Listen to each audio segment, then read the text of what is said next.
Right. So, all right, with that being said, ladies and gentlemen, let's get right to it. We're going to be having our very first speaker tonight who's going to be talking about how government policies affect family finance and why you should care. And we have none other than Miss Nancy Naji. I hope I'm pronouncing that correctly, but I'm going to let the IT department do the proper introduction at this point. Nancy Naji is a highly accomplished media professional who has received numerous awards for her work. She is not only a media executive, but also an educator, philanthropist, and a key contributor to the development of the nation. Nancy serves as the host and executive producer of Moneyline with Nancy, which is considered Nigeria's top business TV program, and it's broadcast every weekday on Africa Independent Television. Nancy is widely recognized as one of the most influential women in Nigerian journalism. She has hosted and produced over 5,000 TV shows, featuring interviews with high-profile guests, industry leaders, innovators, and individuals who have achieved significant feats in Nigeria and globally. Join Nancy Naji at the Global Family Finance Conference 2024.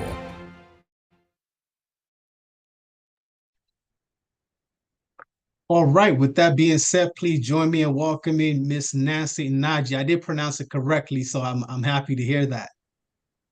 Yes, you did. Good evening, Nancy Najis. You sort of anglicized it. You know, it's a local name, as local as it can get. Thank you very much. Sure. So it is My Mrs. pleasure. Nancy Najis. Thank you very much. What's your first name so that I can call you by your first name? So in the way I pronounce it is Depot, but in the Nigerian accent is Dikbo. I think I'll go with Dikpo. Okay, sounds good. We're good. I think I'll go with Dikpo. So good to see you, Dikpo. And Yeah, good my evening, pleasure. everyone. It's so nice to be on this platform. Thank you to GTEx. Thank you to Dr. Stephen Akitayo for, bringing me on board. It's been such a hectic day, but I'll try as much as possible to add some kind of value to this global family finance conference. The topic definitely that I'm speaking about is how government policies affect family finances and why you should care.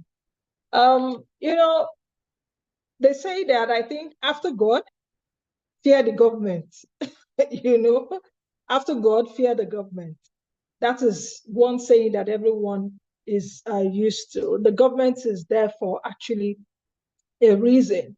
And there's also another adage or another word that says, debt, there are two things that are certain, debt and taxes. Even though in Nigeria we have, not a too good culture for taxes, but I think I will come to that. So I will begin by saying, of course, we all know the topic that I'll be speaking about, how government policies affect family finance. And I don't know if the IT people can actually help me with sharing the screen because we actually put together a presentation so that you can follow me. Let's see. I hope you can actually follow me with the presentation. But while that is still going on, let me just try and see if you can continue this life with me. Now, what are government policies in the first place? For the better part of my life, or for over 2 decades now, yeah, I think, okay, for the business show, let me say for close to 2 decades now, I've been educating and informing Nigerians on why government policies matter, why why people really need to take their financial well-being very seriously. I always say that people wake up every morning, try to chase money, try to give something for value and get paid for it. But at the end of the day, they don't really know how to perhaps spend as well as multiply. Some people don't even know how to make the money. And for you to even make the money in the first place, government policies must also be right. And government policies must allow you to do that within the legal means. So what are government policies? Government policies are principles, they are guidelines and actions adopted by a government to address specific issues, to achieve certain objectives, and to regulate various aspects of society and the economy. And these policies are expected to influence and shape the behavior of individuals, organizations, institutions within the jurisdiction of government. And that is why if you do not adhere to government policies, you're fined, you're penalized, sometimes you go to jail, sometimes the companies are closed down, sometimes, there are a lot of stiff penalties because after God actually is government, and even God himself is government. So government is actually unnecessary. If we now move over to the areas where government policies cover, like I mentioned, government policies achieve certain objectives and they set regulation in different aspects. Government policies can actually cover a wide range of areas, including economic, social, environmental, foreign affairs, and even other areas. Now, for economic policies, for example, these are policies that focus on managing economic activities within the jurisdiction of the country, including under economic policies, we have, please, is the IT department with me so that they can actually share that slide? I thought my EA sent that slide. I would appreciate if that is actually put on the screen. So for economic policies, for example, they can be divided into, we have what we call the fiscal policy. Fiscal policy includes government spending, for example. Okay. Sorry, that was my son trying to show me his homework. All right. Government policy, fiscal policies would include government spending, taxation. I'm talking.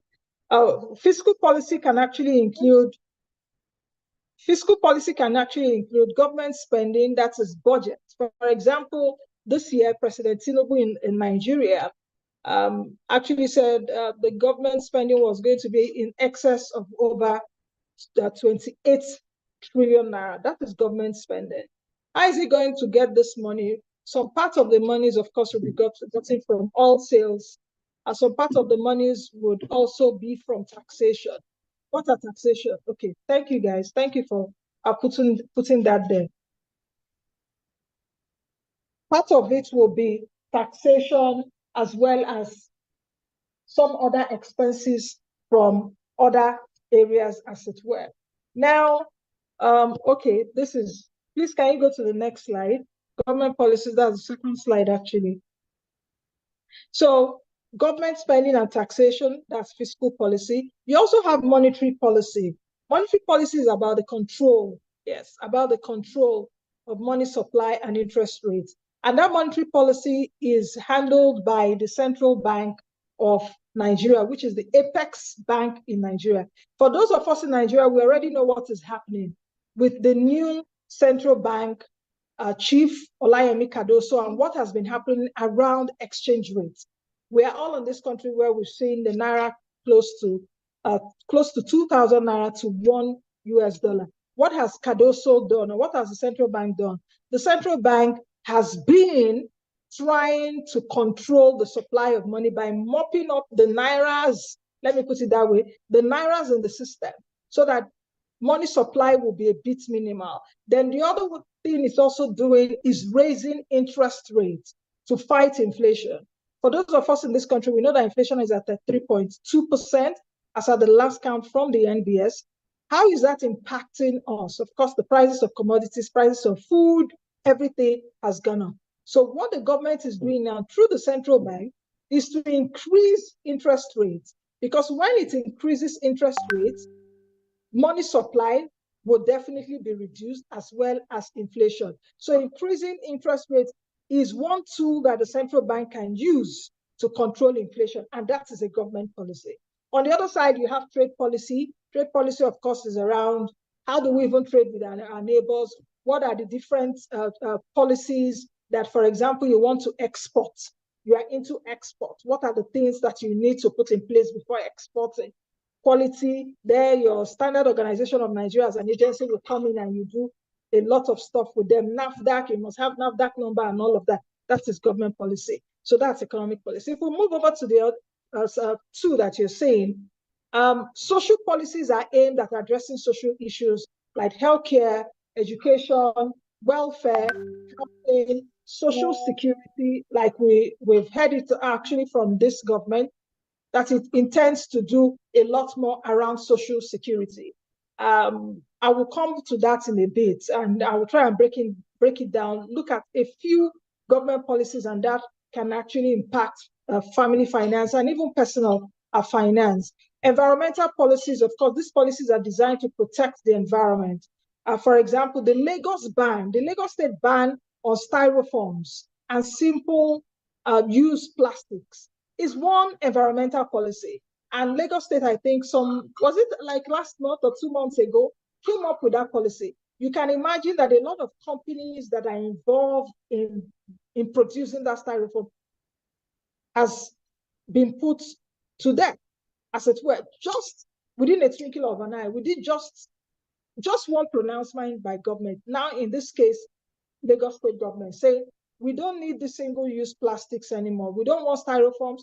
Use plastics or use items that are sustainable that you can reuse. Now, for foreign policies dictate a government's approach to international relations, including diplomacy. In the past few decades, we've seen that many countries now go for what they call economic diplomacy. How do we benefit from each other? If country A is in relationship with country B, how do we mutually benefit? It should be a symbiotic relationship. So you're talking about trade agreements. We've seen, for example, President Tinubu has gone to different countries. He went to India, he went to Germany, he went to different countries. I think he's even out right now. He's in Netherlands. How does Nigeria gain from all of that? Of course, he's looking at foreign investment. And when foreign investment comes into the country, they come in with their foreign exchange, they set up businesses, Nigerians are employed, the Nigerians that are employed are paid salaries, they're paid allowances, they have families, their families do better. So our foreign policies, talking about trade agreements, talking about defense alliances, talking about global engagement. Also for foreign policy, let me just also state an example. We saw what happened some months ago, I think at the beginning of this year, where we saw coups in different parts of West Africa. Niger, for example, and President Tinubu being the ECOWAS chairman did say, oh, the ECOWAS went hard on them. But did you see what actually those countries did? Some of the countries said, we don't care. Nigeria, nobody should fly within our airspace. Some other countries are saying, okay, we want France out of our country and all of that. So that is foreign policy. Now let's move over to the next item. Why is government necessary? The next slide, please.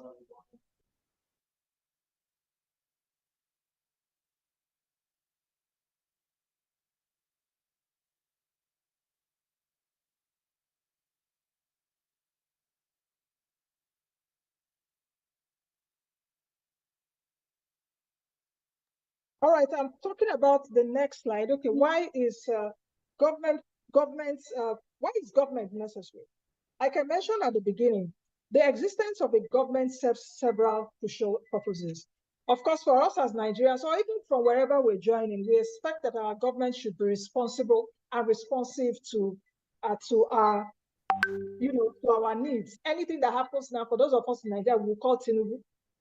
Anything that happens, we'll call our state governors. Even before we even remember, everything is Tinubu.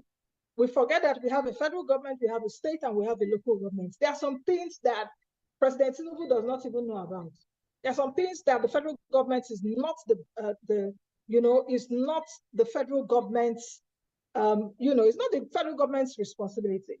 So the existence of the government serves several crucial purposes in the society aimed at ensuring order, law and order, the welfare of its citizens, protection, well-being of the citizens. And here are some reasons. Of course, maintaining law and order, and the government does this. Of course, we have the police, our national defense, we have our armed forces, our military that, will defend Nigeria's territory or whatever country's territory. Protection of rights and freedoms, you have public infrastructure and services, you have economic regulation, you have public health and safety, you have representation and governance, you have international relations, like I mentioned earlier, in terms of foreign policy. So the primary purpose of government is to provide a structured system of governance so that we don't just act anyhow. Nobody can just wake up and just do anyhow. And that is why government exists, to uphold the rule of law, to protect citizens' rights, to ensure the security and defense, provide essential services, and promote the overall well-being of the society and citizens. So it also takes me to the next slide, which is the importance of government policies. What government policies do is that it actually provides a framework for governance and decision-making. Because without that framework, every Tom, Dick, and Harry can do anything. President Tinubu can be doing something at the central. The states can just decide, okay, we want to do anything, or we want to secede. But there's a constitution that gives every strata of government its responsibilities. And that is why government policies are important, because it gives us a framework.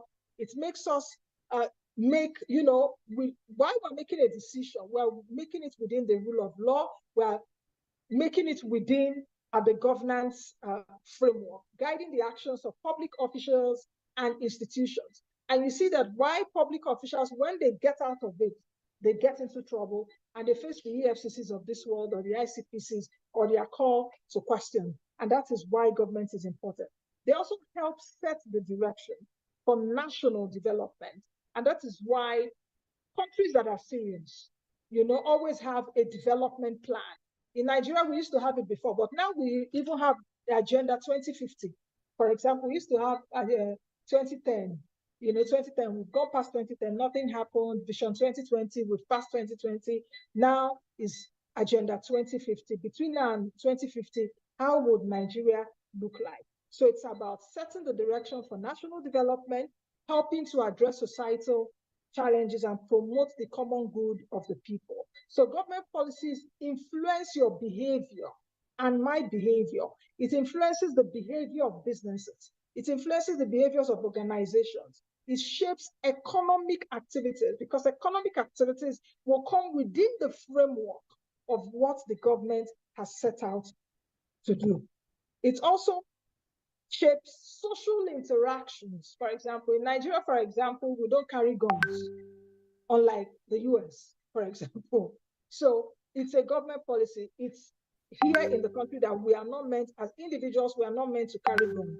Even if you want to have a gun, you must be licensed, and you will pass through the crucibles of licensing before you have a gun, for example. People that carry guns are only perhaps the armed forces and our security agencies. So it actually also moderates social interactions within the society. Now let's take a look at family finance. Let's move over to the next slide. Family finance actually is the management of financial resources within a household to meet the needs and obligations of family members. And this, encompasses various aspects of financial planning, budgeting, decision-making, aimed at ensuring the financial well-being and stability of the family unit. Of course, the average family unit we have in the country is parents and two, father and mother, and perhaps 4 children, but some other families have more than 4 children. So family finance in Nigeria typically involves day-to-day expenses. The day-to-day expenses, your children going to school, you need to buy food, you need transportation, you need to buy fuel. If you come back from work, there's no light, you need to put fuel in your generator or diesel in your generator. Your child is sick, your child needs to go to the hospital. So a whole lot of that, day-to-day expenses, healthcare, housing. In all of this, you could also plan for your children's future, for your family's future. You want to own a home, like GTEx now, selling lands and all of that. You want to own a home, you want to own a house. How do you do that? So the overall long-term financial security of your family. So key considerations for you. in family finance, and it would include income management, managing your various income sources, including your salaries, your business profits, your investments to cover living expenses, and also save for the future. Number two, budgeting and expenses. This is very, very key. And I see that a lot of us do not do that because many of us are always waiting for the next big thing, always waiting for the next. Yes, I like that. After God, fear government. Yes, I saw that. Dolakbo, thank you. That's actually what I said at the beginning. After God, fear government. You know, because government can either make or mar you. Like I mentioned earlier, God himself is government to himself, you know, and this is how he has put the world, the earth. And, you know, I also like that Koforo says government, eh? Yes, so government is huge. So don't try as much as possible to be on the wrong side of government. So moving ahead, creating and adhering to a budget accounts for your essential expenses such as food, utilities, housing, transportation, education, and healthcare. I see that a lot of us will always try and wake up in the morning and just go out trying to see how do we make this money without thinking otherwise, saying, okay, if I make this money, what are the next steps? How do I go budgeting? So you see a lot of people living like paycheck to paycheck, or when they just spend it, they'll be like, whenever the next one comes, I'll be able to plan. Forgetting that if you fail to plan, you're already planning to fail. The third one is savings and investments. Setting aside funds for emergencies, very crucial. Part of the things you should take away from today's this night session is emergency budgeting. Let me take you back to COVID. The whole world was shut down in 2020. Who would have imagined that? The streets of New York, Paris, Berlin, Lagos, Abuja, everywhere was shut down. People were closed indoors. Not for people like me, because I was working out. How long were we even shut down? A month or 2 months. I was actually working. I was going out and I was working. And you saw that a lot of people that actually survived a bit, survived on their emergency funding because they had saved for the future. Some, their emergency funds ran out. You know, some at that point were like, look at the time, please open, want to get back to work, because nobody prepared for that. Another COVID may not come because it says such diseases come like once in 100 years. But what that has taught us, it could be COVID, it could be anything. It could be the death of a spouse. It could be the death of the breadwinner. It could be you lose your job. It could be something else. It could be fire disaster, like what happened in Lagos, that you've seen different fire outbreaks and all that. You can actually now live for a while on your emergency funding. And it is always advised to have about 3 to 6 months emergency funds, and that you can actually get from your income. I always teach people what they call the 50-30-20 rule. Of course, your 50% will go for your, you know, for your essentials, your 30%, of course, to your needs, then your 20% to your wants. The other thing is also you can actually mark, if you are so buoyant, you can say, okay, 30% goes for savings and investment, while the other 20% can actually go for your wants. So you want to travel, you want to do all of that, because part of your savings and investment will also be for your emergency funding. So setting aside funds for emergencies, for education, for retirement, because we always think that we will continue to be young. They always say something in Yoruba, Kosalu Bongana. For those of you that are Yoruba that are on this, that are on this platform now, we should have it in mind that as the year go by, we may not be as strong physically. Sickness may come, something else may come, and we may not be as fit, or we will not be even mentally capable again to be able to hustle, as it were. So we should actually also save for retirement, even if you are well and healthy. At a time you will retire. Some people these days are like, okay, I want to retire at 50. Let me work hard all through my youthful days, and I'll be able to retire well without the standard of my of living not depreciating. So we must plan for retirement, education, and other future needs, as well as exploring investment opportunities to grow wealth. The other part, of course, is financial education when it comes to family finance, promoting financial literacy. In almost 20 years of my anchoring a business and economic show, I found out that financial literacy in the country is very, very limited, even among the so-called people that are supposed to know, even professors, elite.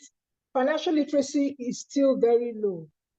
As it were, even formal financial literacy. I'm not talking about native financial literacy, because I remember even those days, our mothers are very, very good in terms of, or perhaps some of our parents are very, very good in terms of, savings and investments. You understand what I mean? You see that a man or a husband loses the job, the woman is able to keep the family for the next 6 months, 1 year, or even for years, because the woman, even from her petty trading, is able to be doing a susu, every month, and they give her a lump sum and she sends her children to school. But now technology and the way the world is so broad now has behoved on us that even as individuals, as young people, as married people, as people that you need to take your destiny in your hands, you need to have financial literacy, money management skills, and you need to also disseminate that to your family members. You need, even when you have children, to be able to start teaching them about money. I have my young son now that just came and was trying to to get onto this platform. I've started teaching him, for example, I have a savings box, what they call colo, not the wooden one now. I bought a box for him whereby in a week, I could just say, okay, I'll bring out money from my purse, cash, and I tell him, put inside this savings box. I'm gradually teaching him savings.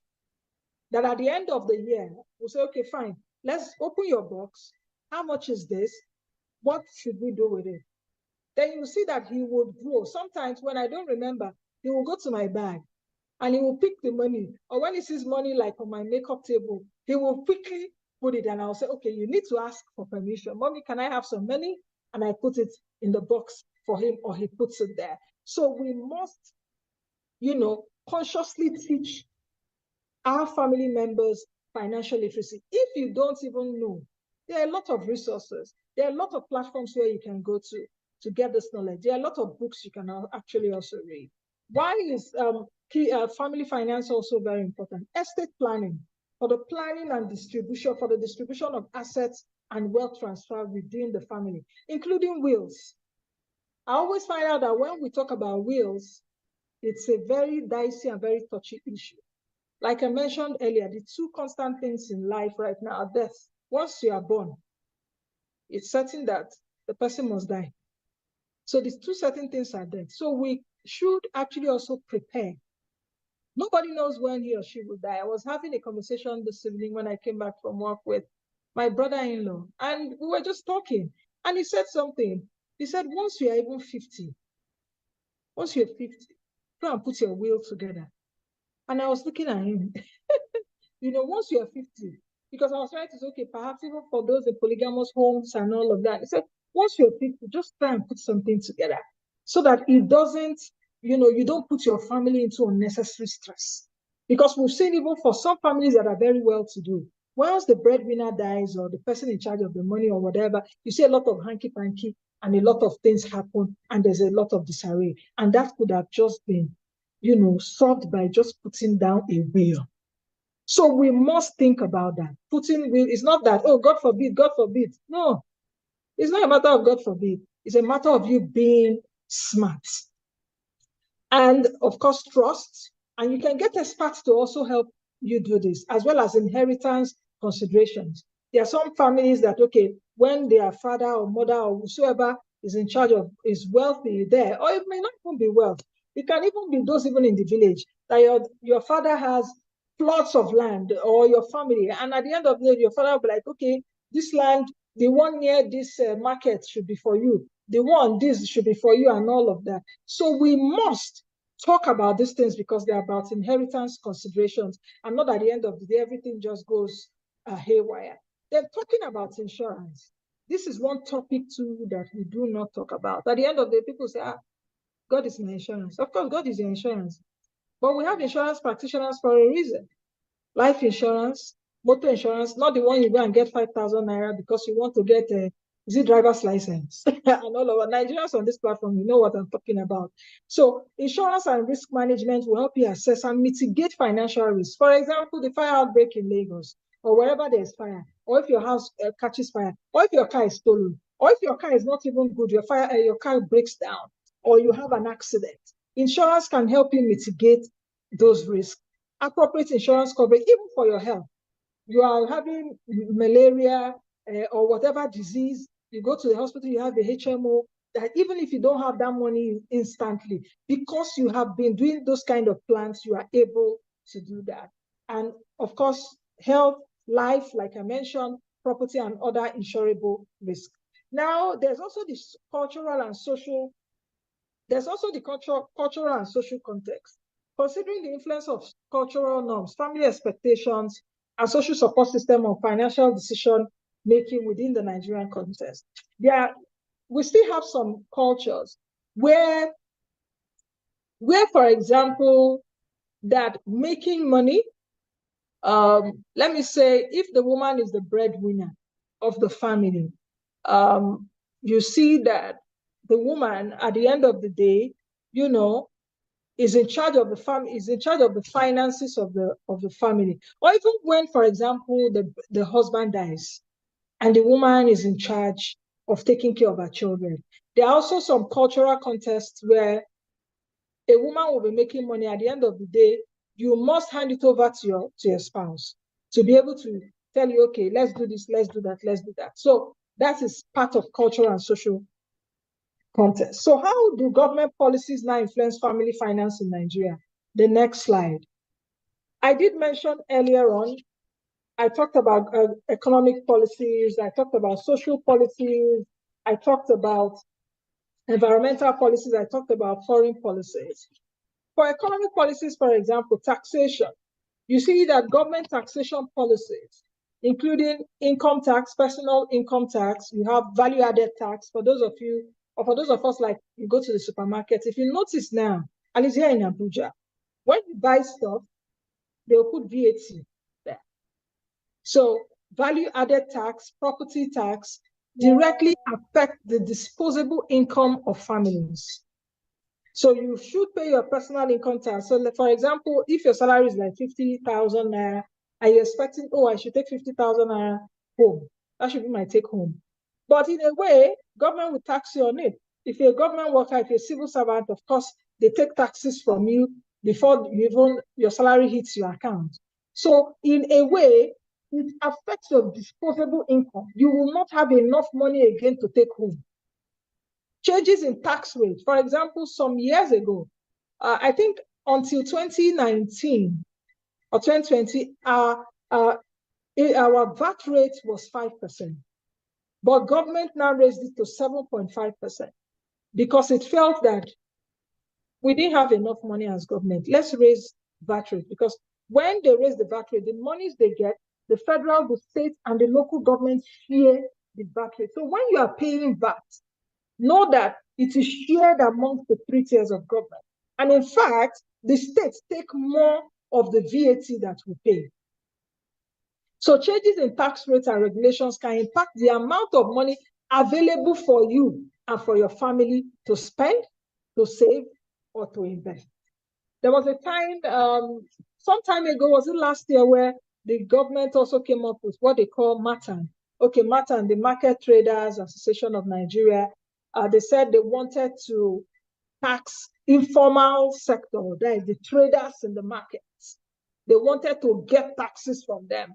And many Nigerians, cried up to high heavens. Oh, how do we do this? How do we do that? I did a video on that. But later, I think the government subpedaled. The government subpedaled on that a bit. You can imagine what would have happened, because they said, oh, there are some small businesses that make millions and make millions of naira. And some people were like, if I make millions of naira, should I now give it to you as government? Because the idea was that if I give you a slice of it, I will not have so much money for myself, for my business, and also for my family. The MATAN VAT, that's VAT Direct Initiative, which you are seeing there. Also, part of taxation policies, there was also a time, 2019, 2020, The government came up with an idea and said that if you're a business that makes 25 million naira, for lower than 25 million naira, you are not supposed to pay certain taxes. Why? To encourage businesses to grow. But if you make over 25 million naira in turnover, 200 million naira, your company income tax, 25%, I think, if I'm not mistaken. Then if your turnover is over 100 million naira, 30% company income tax. What has the government tried to do there? To be able to give businesses a leeway. Because every family is involved in one business or the other. That is why you went out this morning. That is why some of you are in traffic. You are coming back from work. That is why some of you you've come back from your store. You've come back from wherever you went to this morning to look for your daily bread. Because whatever you do, the government must find a way to get stuff from whatever you do. So the government was like, okay, let's give these guys a breather. If you make less than 25 million naira turnover, don't pay company income tax. So what does that do? For a family that is relying on that has a business, whether the father has a business or the mother has a business that does not make up to that turnover, it gives them some kind of breathing room. Then we also have social welfare programs, for example. Government initiatives such as social security, like now, President Tinubu, was it yesterday or 2 days ago, launched the consumer credit scheme. That's a social welfare program. Healthcare subsidies, for example, the cash transfer programs. Just about 2 weeks ago also, was it 2 weeks ago, where the President Tinubu has also launched 200 billion naira that he mentioned in July. He mentioned the July 31st interventions, 200 billion naira for small businesses. Now, in this case, nano businesses, that is the minutest of the minutest, nano. And the government is giving them 50,000 naira. I've heard of certain people getting that loan. That is, if it's actually a grant, if you really, registered online. So you see cash transfer programs alleviating financial burdens on families. For example, when the former central bank governor was there, Godwin Emefiele, during COVID, I know of many Nigerians that got the COVID loan. Some people got 1 million, some people got 2 million, just to assist them. Government also came up at that time to bring up different policies to be able to ease the burden on Nigerians. So that's also government policy now channeled through social welfare. So it will help alleviate financial burdens on families, especially those facing economic hardship. And these programs can provide essential support and improve the financial well-being of families. So programs such as conditional cash transfer of the humanitarian ministry, for example, the 200 billion naira fund, intervention fund, which I mentioned for MSMEs, manufacturers, there will also be a 75 billion naira that will be given to big businesses.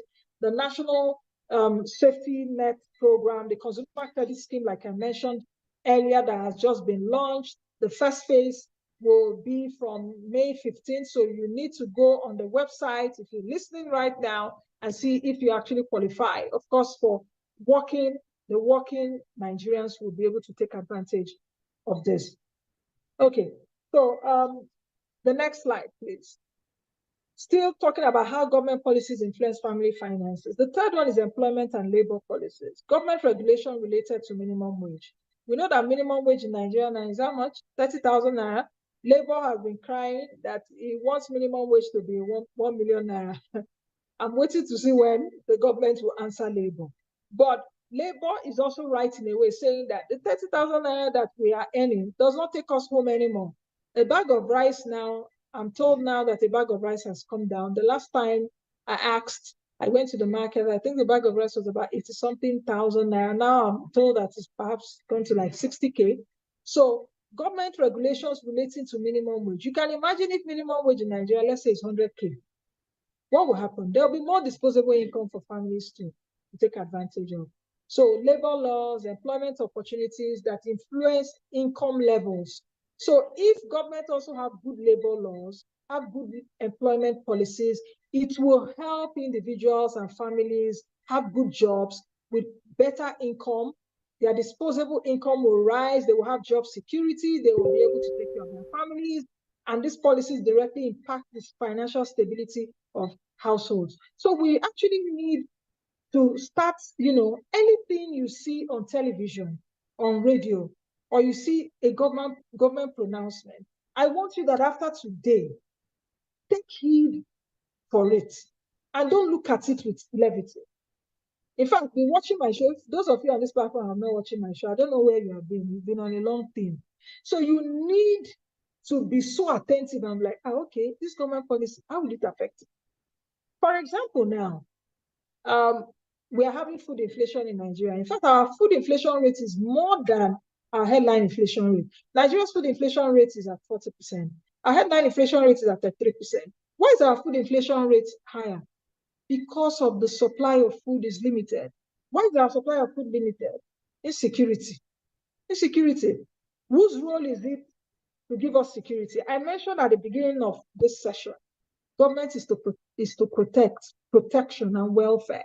So it's government policy also that will fix insecurity. And when it fixes insecurity, it fixes that the farmers go back to their farms. It fixes that the farmers will not pay terrorist harvest allowance anymore. When that happens, you have more food in the market. When that happens, the food in the market will be a lot cheaper. When it's cheaper, what happens? You will use less money now. Instead of you spending all your minimum wage on rice, you can now take 10,000 naira, go to the market, and you will buy a lot more things. So that is why government policy is very important. Now let's move over to housing and mortgage. Government policies relating to housing. There are a lot of government programs around housing. We have the family funds, family homes fund. We have the national housing policy and all of that. You have mortgages, for example, GTEC selling homes and selling lands.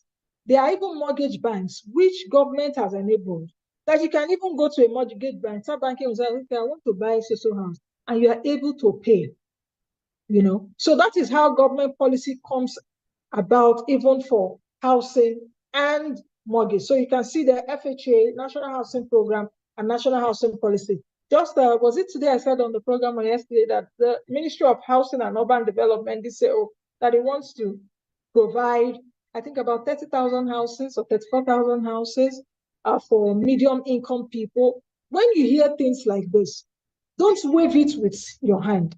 Try and see, get more information. How can I be part of this? Because the people that are also part of it are human beings. We shouldn't always dismiss, government has already given its people. Sometimes it's not always like that. You need to really be attentive, and you need to at least try. Try first before you now say, government has given it to its cronies. Those are part of policies of government that will be able to alleviate hardship on Nigerians. Now, the other slide, education and healthcare policies, for example. Education policies, we know that President Tinubu, for instance, has signed the Student Loan Act, whereby students now in the country can have loans, and when they start working, they start paying back. Whereby, if you come from a not too well-to-do family, you are assured at least of going to school. Why is this possible? Because President Tinubu just signed the law.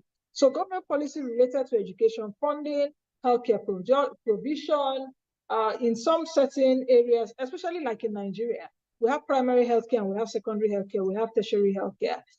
You can go to a primary healthcare center.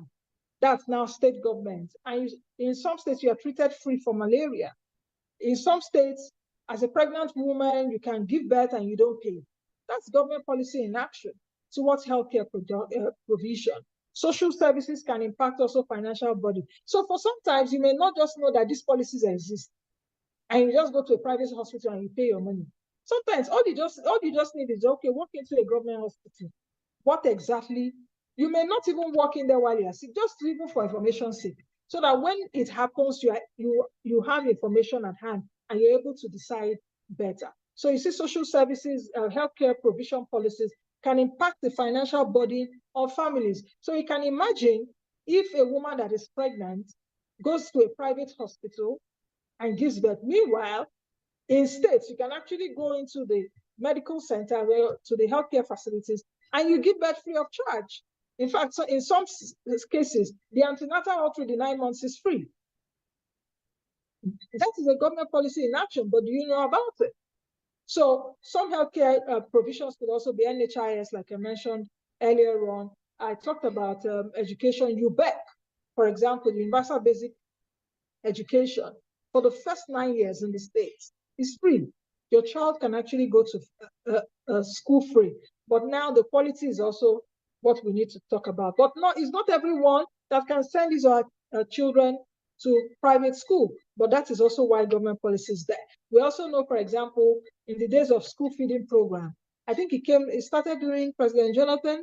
I think then President Buhari also took that school feeding program, whereby they were giving children in school food to be able to encourage children coming to school and to be able to decrease the out of school children menace that we have in Nigeria. So the other thing you're seeing, number 6, the financial regulations, policies related to banking regulations. That's the activity that our government is so powerful. All of you on this platform, you will know that government has released the guidelines now through the Central Bank of Nigeria for all the banks in Nigeria to recapitalize. So when that announcement came in that night, I think in March, late March, if not March 25, I tweeted it, and you needed to see the barrage of people asking, oh, is my money safe? Is my money safe? And I was just laughing. Why are people saying this? Because government policy has come. So government is telling banks now that you must have so amount of money. You must recapitalize to this tune. The big banks, 500 billion. If you want to remain mid-regional, 200 billion. Even for the Islamic banks, they have it there. So that is why policies of government are very important. So you see now all the banks in Nigeria now are trying to look for that money to be able to recapitalize between now and March 2026. So policies related to banking regulations, consumer lending. Now, let me go back to monetary policy, which I mentioned, and let me give you the nexus. I mentioned monetary policy earlier, that the central bank is in charge of it. The central bank, through even the interest rates, the interest rate at the last meeting was raised to 24.75%. Do you know what that does for you? So when you hear Cardoso say, oh, interest rate has been raised to 24.75%, don't be aloof. What that means is that the money in your bank, it will affect it. And let me explain. If interest rate is raised, that means that your savings account interest rate would also go up. Because from the calculation, it's 30% of what the interest rate is. So, for example, now if you have your monies in your bank and your bank hasn't sent you that interest on your savings rate will go up, I think it's about 6.83% now. Before it was 5.8% or 5.6% because interest rate was at 22.75, if I'm not mistaken. The more they raise interest rates, your savings rate goes up. But what it also does is that if you take loans from banks for your businesses, the loans that you have taken will go up because the banks will charge you more than 24%. I hope you all are following me. If you are following this explanation, please can you put on the platform, just chat me up and say, okay, yes, I follow, so that I know that I'm getting you well. I hope that you are getting all this, my English and my Turanchi, because the essence of it is for you. Okay, thank you very much. The essence is for you to understand that anything that is being said, watch news, read, anything you see, read it, ask questions, because it impacts you. So I was talking about the interest rate, for example, that it will affect your savings rate. It will affect how much you have in the bank. It will affect if you have a loan. The bank people will write to you that your interest on the loan has increased. So it can impact availability of credit. Like I mentioned, interest rates, financial security for families. So imagine that you took a loan from a bank. Let's say you took a loan of 10 million and you're paying 30% interest on it. You can imagine if the interest goes up to 35%, that alone can stifle a family or even a business. And if your business is stifled, it will affect your own family. So these regulations can affect families' ability to access credit for major expenses and investment. And you see that major businesses would actually close. So that is one area, financial regulation. Then let's go back to inflation and monetary policies, like I mentioned. Okay, I think I've mentioned it. Let's go to the next slide. I've mentioned it. I just explained it now. where government policy related to inflation control and monetary stability can impact purchasing power of families. So high inflation rates can actually also erode the value of your savings, because as Nigerians, we spend 3/4 of our income on food in majority of the states across Nigeria, apart from Lagos. If you make like 100K a month, you will see that you spend a better part, perhaps like 60,000 on food alone, let alone transport and all of that. So high inflation rates will erode the value of your money, will erode the value of your savings. Is it when you have not eaten, you'll be thinking of savings? And if you don't save, your family is insecure. Even your personal finance is insecure. So, and it can also reduce the affordability of goods and services for families. So if your child, for example, was in a school where you were paying 1 million, and now you cannot afford it, you bring out your child and be going to a school of 300,000, because that is what you can afford, because the economy and policy is not good. So this was the explanation I was making earlier on. Headline inflation at 3.2%. MPR means monetary policy rates. That is the anchor rates, interest rate. They will call it the benchmark interest rate. I don't want to go into too much jargons. Then we have infrastructure and transport policies. Now, for example, news also came out, was it 2 or 3 days ago, by Bayo Onanuga, one of the presidential aides, that President Tinubu would launch CNG, the compressed natural gas initiative. If you didn't watch my show today, go on YouTube and watch it, where I talked to the presidential initiative, the man in charge of the initiative, Mr. Oluwagbemi. I had him on the show today I tried to get explanation why this is necessary and what that will do to the transport sector. Of course, we know that petrol subsidy was removed, even though there's subsidy. If there was no subsidy, I can tell you as Nigerians, we'll be paying close to 1,000 naira on fuel. But that's a topic for another day. So what the government announced, President Tinubu announced in July, was that, okay, because of petrol subsidy, which is a policy by government, let's remove petrol subsidy. Petrol subsidy removal is just a classic example of a government policy. And you see what now happened. It cascaded into a lot of things, a lot of difficulties. Inflation went up, prices of food, everything went up. That's a government policy. So because of this, the federal government now said, okay, we recognize that it will affect you. Let's try as much as possible to develop this sector. Gas, we have gas.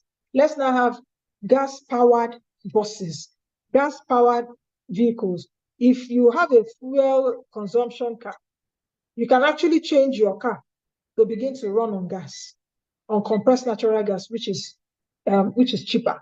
So if you're buying like 40,000 naira fuel every week, if you convert your car to a compressed natural gas car, Mr. Oluwagbemi told me today that we have workshops across the country and conversion centers whereby you can walk in with your car and they change it from fuel to gas. What it means is that if you're buying fuel like 40K a week, you can now be spending like 20K a week on buying gas, fueling your car, or even your bus. So that is government policy around transportation.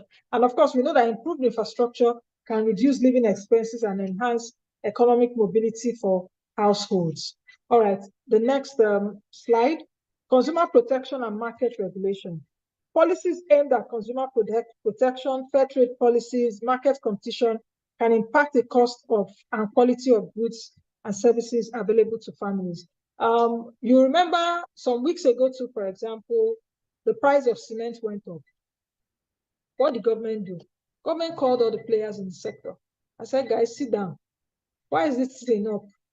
Why did he call all the players, the Dangotes, the Boas? Why did he call? Because he knows that Nigerians will suffer and the building sector will suffer. And that was why they were able to call everybody involved. Why is this down? Why is this up? What can we do? And after some days or after some weeks, we saw prices of cement, for example, going down. For example, now what Dangote is doing, the diesel price, reducing it. If you were spending like 100K on diesel, you will now know that at least you will not spend 100K on diesel. You may be spending like 70K now or 80K. The remaining 20K, you use it to do something else. Consumer protection or even some other areas, electricity tariffs, for example, especially for people in Bande. I don't need to talk more about that because we're all in Nigeria and we know what that is, that Band A tariffs have gone up. Of course, other tariffs have gone up, but not in that magnitude. Now, let's move to the next slide as I begin to close. why should you care? And I think I've actually mentioned why you should care within the course of this conversation.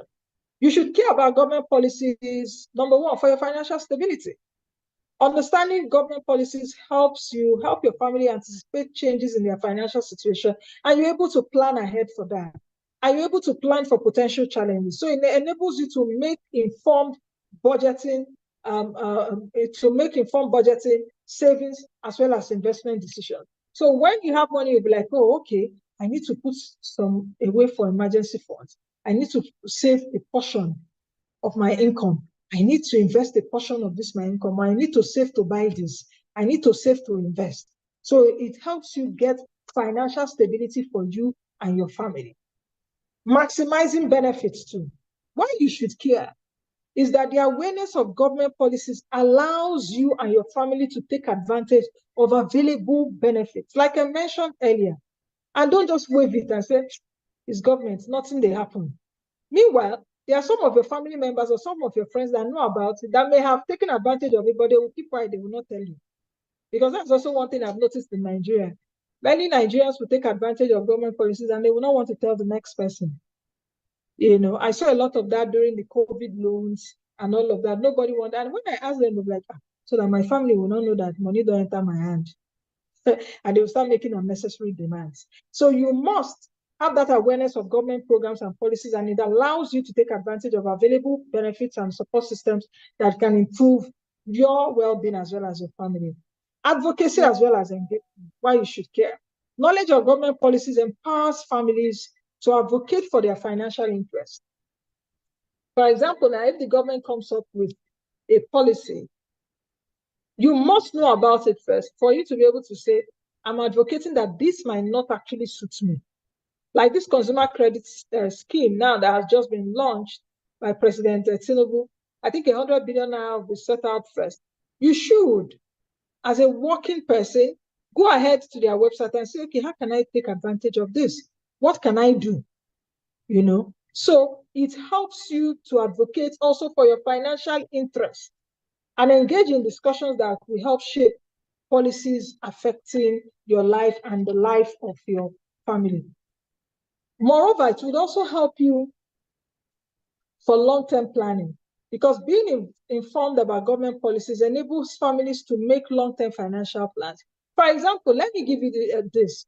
We know that when the Naira was really depreciated some months ago, some people actually used their Naira to go and buy dollars because they thought that Naira would get to exchange to 2,000 Naira or even 2,500. So you saw that people were speculating against the Naira. Why were they doing that? Some people had long-term planning ahead of them that if I can buy, Naira now, they say it's 1.5 against $1. Let me take all the Naira and go and buy dollar. I know that when it gets to 2,000 or 2.5, I would have made profit. In a way, you are doing long-term planning, but are you aware of all the information? Are you aware that, for example, central bank on one side can be doing one thing that will bring it down? And that was what happened. I know one of my bankers was telling me that one of our clients actually said he wanted to buy dollars and he bought it at 1.8 or 1.9. And she was telling him, sir, don't do this. It took, is it 400 million naira that he had? Later, they will say Nigerians don't have money. They have money. 400 million naira and went to buy dollars 118, hoping that it will get to 2,000 something. And the next week, it started crashing. What happens? That 400 million naira is no longer 400 million naira. So you must be really informed about government policy to enable you, to enable your family, so you don't put your family in unnecessary stress. To make long-term financial goals, like I mentioned, such as retirement, education funds for your children, in line with potential policy changes. Part of why you should care also for risk management. Understanding the impact of government policies on family finance helps in identifying and mitigating potential family risk with policy changes. So as I conclude this evening, government policies have a profound impact on family finance. It has an impact in influencing your income. It has an impact in influencing your expenses. How does it have an impact in influencing your income? When the government policies are right, the economy will grow. More businesses will be better. When more businesses grow, they can employ more people. When they employ more people, they are flourishing, they are paying you more money. You have more money for yourself, you have more money for your family, you can travel abroad, you can stay, you will not jackpot, you will not, so it's all about government policy. So it can influence your income, it can influence your expenses. Some families now don't eat chicken. Some families now is just fish. Even the egg is expensive, even crayfish is expensive. So some families now have trimmed down what they eat. If they used to drink they used to drink bottled water before, they now buy sachet water, or they boil water, or they use water dispenser. Why? Because all of this, it's a pyramid. Government policy on top, then you see it will just start trickling down. So it influences your income, it influences your savings, it influences your expenses, and overall financial stability. Yes, 1 crate of egg is almost 4K. Yes, exactly.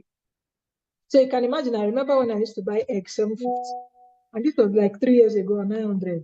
Even what's it called? Water, bottled water, a pack of 20 was like 950. Before I knew it, it was 1,211. Now the last one I bought was 3,000 naira. So you can imagine, before you used 3K to buy 3 packs of water, but now 1. Before you use 4,000 naira to buy 4 crates of egg, but now 1. That means that if you have a family, your family can be eating 2 crates of egg in 1 month. That is 8K.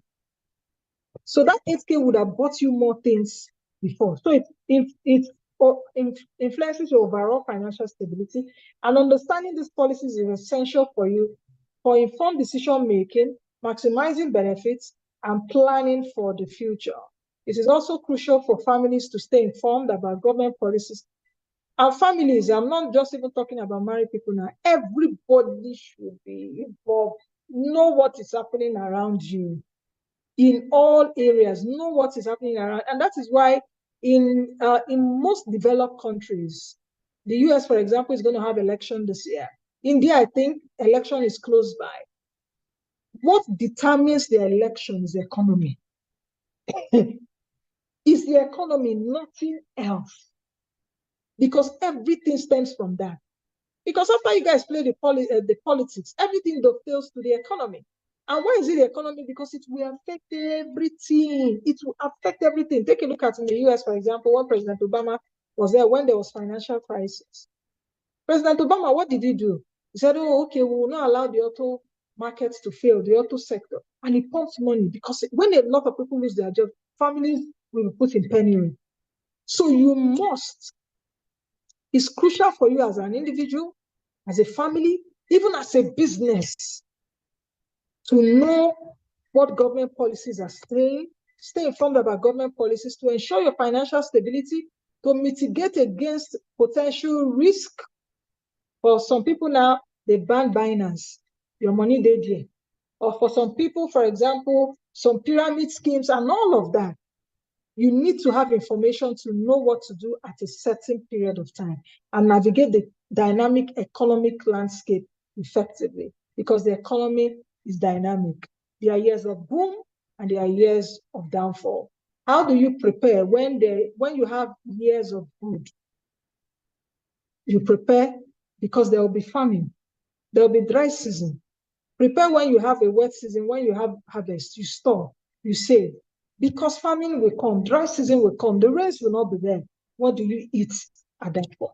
So it is very essential that you stay informed about government policies, which influences you, influences your family, influences your job, influences your purchasing power, influences the money in your pocket, influences the way you give out money. It influences everything. If you used to give, like, people call you and you like, give me urgent 2K. Now, if you don't get, you are the one now asking for urgent 2K because really you do not have.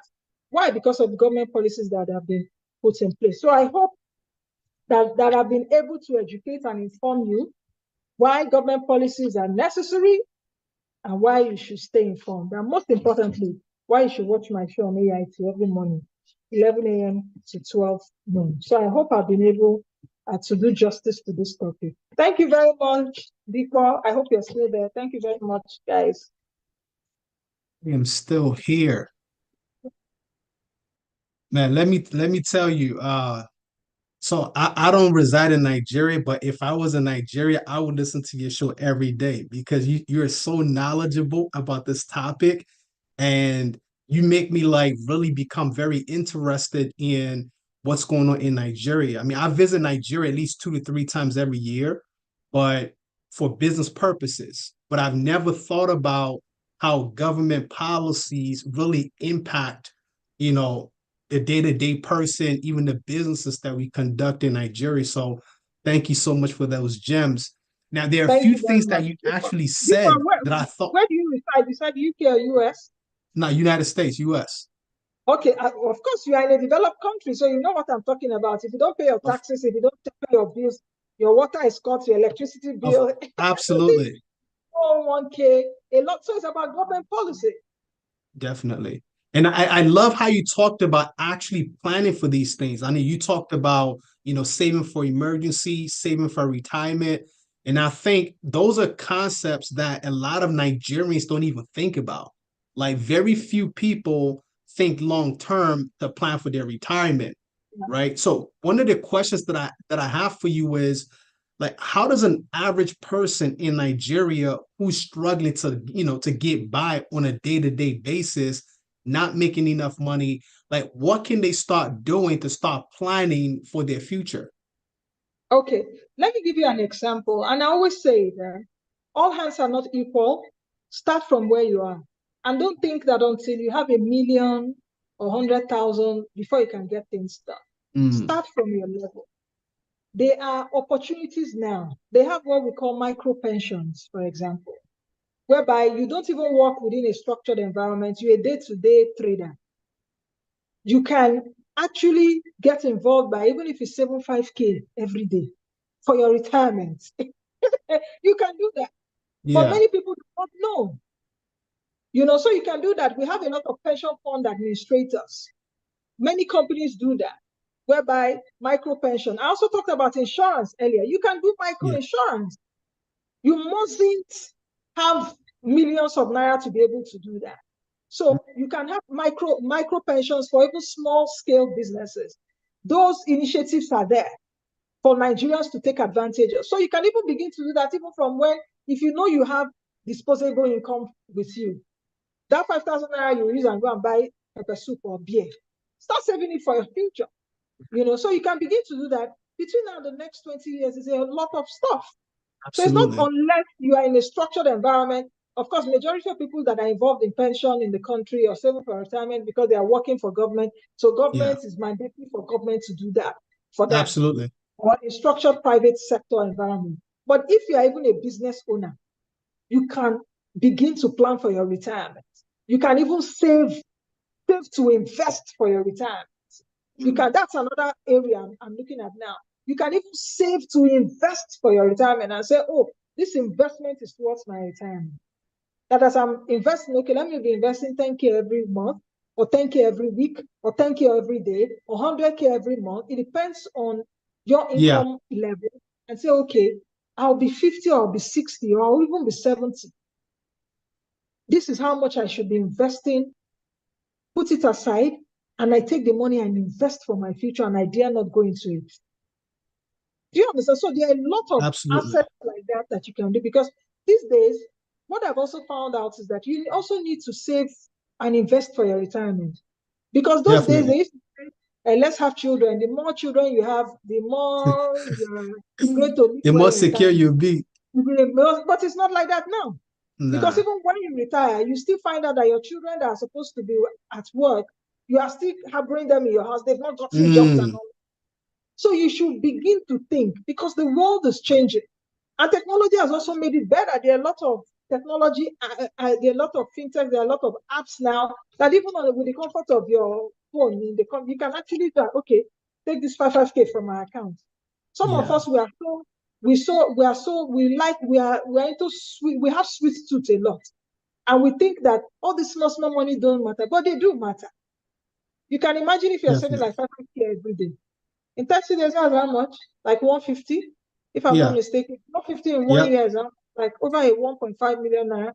You know what that Definitely. is? Some people have not seen that kind of money. But if they say bring out 1.5 million naira, it will look so heavy for you. But you've actually saved it, you've actually expended it on Spent it. Yeah. that you can't even account for it. And some people even spend more than that. You can actually even save all those things. You can actually even save to buy a land without you knowing. Some people are carrying and they are wearing pieces of land. They are wearing land. Yes, and even with the female gender, we are very guilty of this. Our hair, you say 400K, this from 200K. But I also advise, while you are doing this, shine your eye that you will not continue to be young, and that monies may not come as at all the time. So you need to do. So I hope I've answered your question. Absolutely, absolutely. Another key thing that you said, I know time is kind of rounding up here. You talked about how you're empowering your son to understand the concept of saving. That's something that I've done with my 3 kids as well. They have savings, they have investments. Like, how important is it for people in our generation to start training the younger ones on financial literacy? People is actually very important. I can't stress that enough, because many of us, while we grew up, we did not have that. We didn't have that upbringing, except perhaps you had parents that. But for me, I must say that while we were growing up, I'm the first child.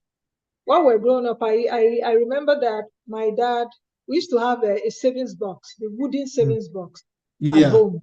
And then in Nigeria, when we used to have coins, and all of that, and we had 1 naira note, 5 naira note, and all of that. And yes, it's kolo. So we used to put it inside, But even at that time, I didn't even know what we were doing, until later. And so I was like, okay, we'll be so excited. Daddy will come up and we'll open it. It's a lot of money. Let me give you an example. Was it when one policy also that I forgot to talk about was the Naira redesign policy. The central bank just woke up one day and says it's redesigning the Naira, and everybody started going haywire. And many of us in Nigeria were like, okay, go and bring out your old money. And we saw what happened. It was a disaster at that time. Why I remember this is because within that period, I also have a big box, wooden box, kolo. Even though I do these things electronically and even in banks and investment, but I also made it a point of duty. And women were always very guilty of this. You will carry one bag today. I will leave some pieces of money. There are another when you see all my bags, there are cash inside. Few cash. So I just like, okay, this savings box, this kolo, let me just be putting it in. If I just say, this is like, I'll put 5K, I'll put 2K, I'll put this one. And I was doing it for a period of time. Because do you know that during that time that the central bank came up with that, I said, I now remember. I said, that I have this, so let me take out all the old money. Because they gave us a deadline. You remember they gave us a deadline? Yeah, I remember that. 2022 or so. They gave us a deadline that if you I said, okay, let me go on. So my husband, we took out the box. And if I tell you, we opened the box, and what was in the box was over 600K. I was just putting without, I would just put it. Wow. So you can imagine, if we even adopt this kind of little things, you will say that, okay, someone said, I found 2K in my file today. Can't even remember when I put it there. You don't go home with anything. And I hope you all will go home with a lot today. Do certain things, change your behavior, because money really is about behavior, So when I said that, so you can imagine if I have forgotten, this one would have just entered voice note or voicemail, So I took it at that point, okay, when to put it in the bank and all of that and all. So you can imagine. So for those of us that, even men, sometimes your suit, you may put some monies there, you will not remember. It could be your husband that is washing and all of that. Use those things for something, So I for me, it is important. Of course, I do investments for my son and all of that. But I needed, because he's still little, I needed to still instill that culture in him. That was why I bought that box. Yeah. I saw it. In fact, they did something in school. They exchanged gifts. So I was like, okay, what can I buy for my son, the person he picked? So I said, okay, I think, let me get this box. So I got it for 2 of them, that my son will give it to the friend, his classmate I wanted to exchange it. And I bought one for him. So I said, I needed to instill in him at home, because he doesn't know what I'm doing right now for him in terms of investment. But he needs to know that this money, you need to set it out. Once you see money like this, I thought, okay, what is it? Like, this is 1,000 naira. This is 500 naira. So he understands the notes. I said, okay, Yeah, please, yeah, that's good. do you understand? And at the time, as he grows, I will continue to teach him as the age permits. Because for every age, you should find a suitable way to be able to teach your child. The way you teach a teenager is different. The way you teach a toddler is different. The way you teach, a child of 7, 8 years is actually different. And you begin to instill it, right there. We also know that, when we used to grow up those days, when your parents are watching the network news in the night, or even news, they say, yeah, come and sit down and watch with me. What were our parents trying to teach us? That let's watch this thing, because whatever government says is very important. Mm-hmm. So do you understand? So even as parents, while you are there and you want to watch television, make your children not just all the time on their pads, come and sit down. Even if they don't understand, they can read what is on television. President Tinubu has launched consumer credit scheme. I'm like, oh, Daddy, I don't want to watch this. Hey, if they don't even understand it, teach it. You explain them, sure. It is very important. And with that, you're able to catch them young, and at the end of the day, they get better for it. They may not know it now, but later when they grow up, they're like, oh, Dad, I remember. Yes. Wow. Man, Nancy, you just dropped some fire, man. I'm super excited for what you just shared. I appreciate you. I need to connect with you. I'm going to reach out. Are you on social media? Yes. Yeah, right. I'm on social media. On Instagram, Nancy Ilo Naji. On Twitter, I'm also Nancy Ilo Naji. On I think on all my social media platforms, I'm Nancy Ilo Naji. I don't know if I can type it here. Yeah, you can type it in the. Yeah, but once you go on social media, you can actually see my handle there, and you reach out to me. Also on LinkedIn, I'm there.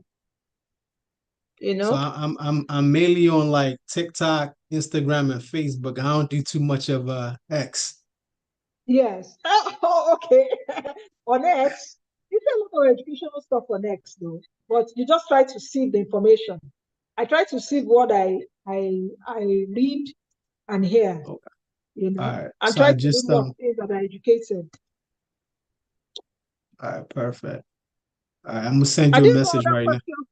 Okay. Well, we're done with time. This is 8:30 actually here in Nigeria. Awesome. Well, Nancy, thank you so much. I appreciate you. I personally got a lot of value. A lot of people from what I'm seeing also got tremendous value. So keep doing what you're doing, educating us, and God bless. God bless you too. God bless you. Thank you, everyone. Thank you. I can see all the thank you, Ma. Thank you. And all the applause. Thank you very, very, very much. Thank you, guys. Thank you. And I wish you well. Thank you. Thanks a lot. Appreciate you. All right. Bye. All right, ladies and gentlemen, thank you all so much. I mean, we have 106 people. I mean, I can see the hunger for knowledge, and everybody hopefully you're taking notes. And also, like I said before, it's not just about attending these events. It's not just about listening. It's about taking action, right? If there's something that I've heard with all the 3 speakers today is about preparing for the future, saving, investing, creating multiple streams of income. You need those things to be able to survive specifically in Nigeria's economy, but that applies to, other nations as well. Well, with that being said, I'm getting ready to bring up our next speaker, none other than a good sister, been seeing her marvelous work on social media, real estate mogul. I don't even know, man. She's just a powerhouse. You know what I mean? And I'm always excited just to hear people who are good at what they do. You know what I mean? Like, I'm attracted to success. You see what I'm saying? So I'm super pumped to bring up none other than Tokwe Mark. Now, I don't know if I'm going to butcher your last name, but I'm going to try. Tokwe Mark Odigi or Odigi. It has to be one of those two. And I'm sure you'll correct me. She's speaking on building family finance as a wife and mother.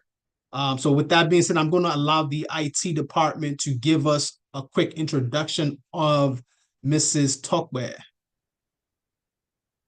Tope Marco Digi is a Nigerian wealth investment coach, makeup artiste, and TV presenter. She is the co-host of the popular breakfast TV show, Your View.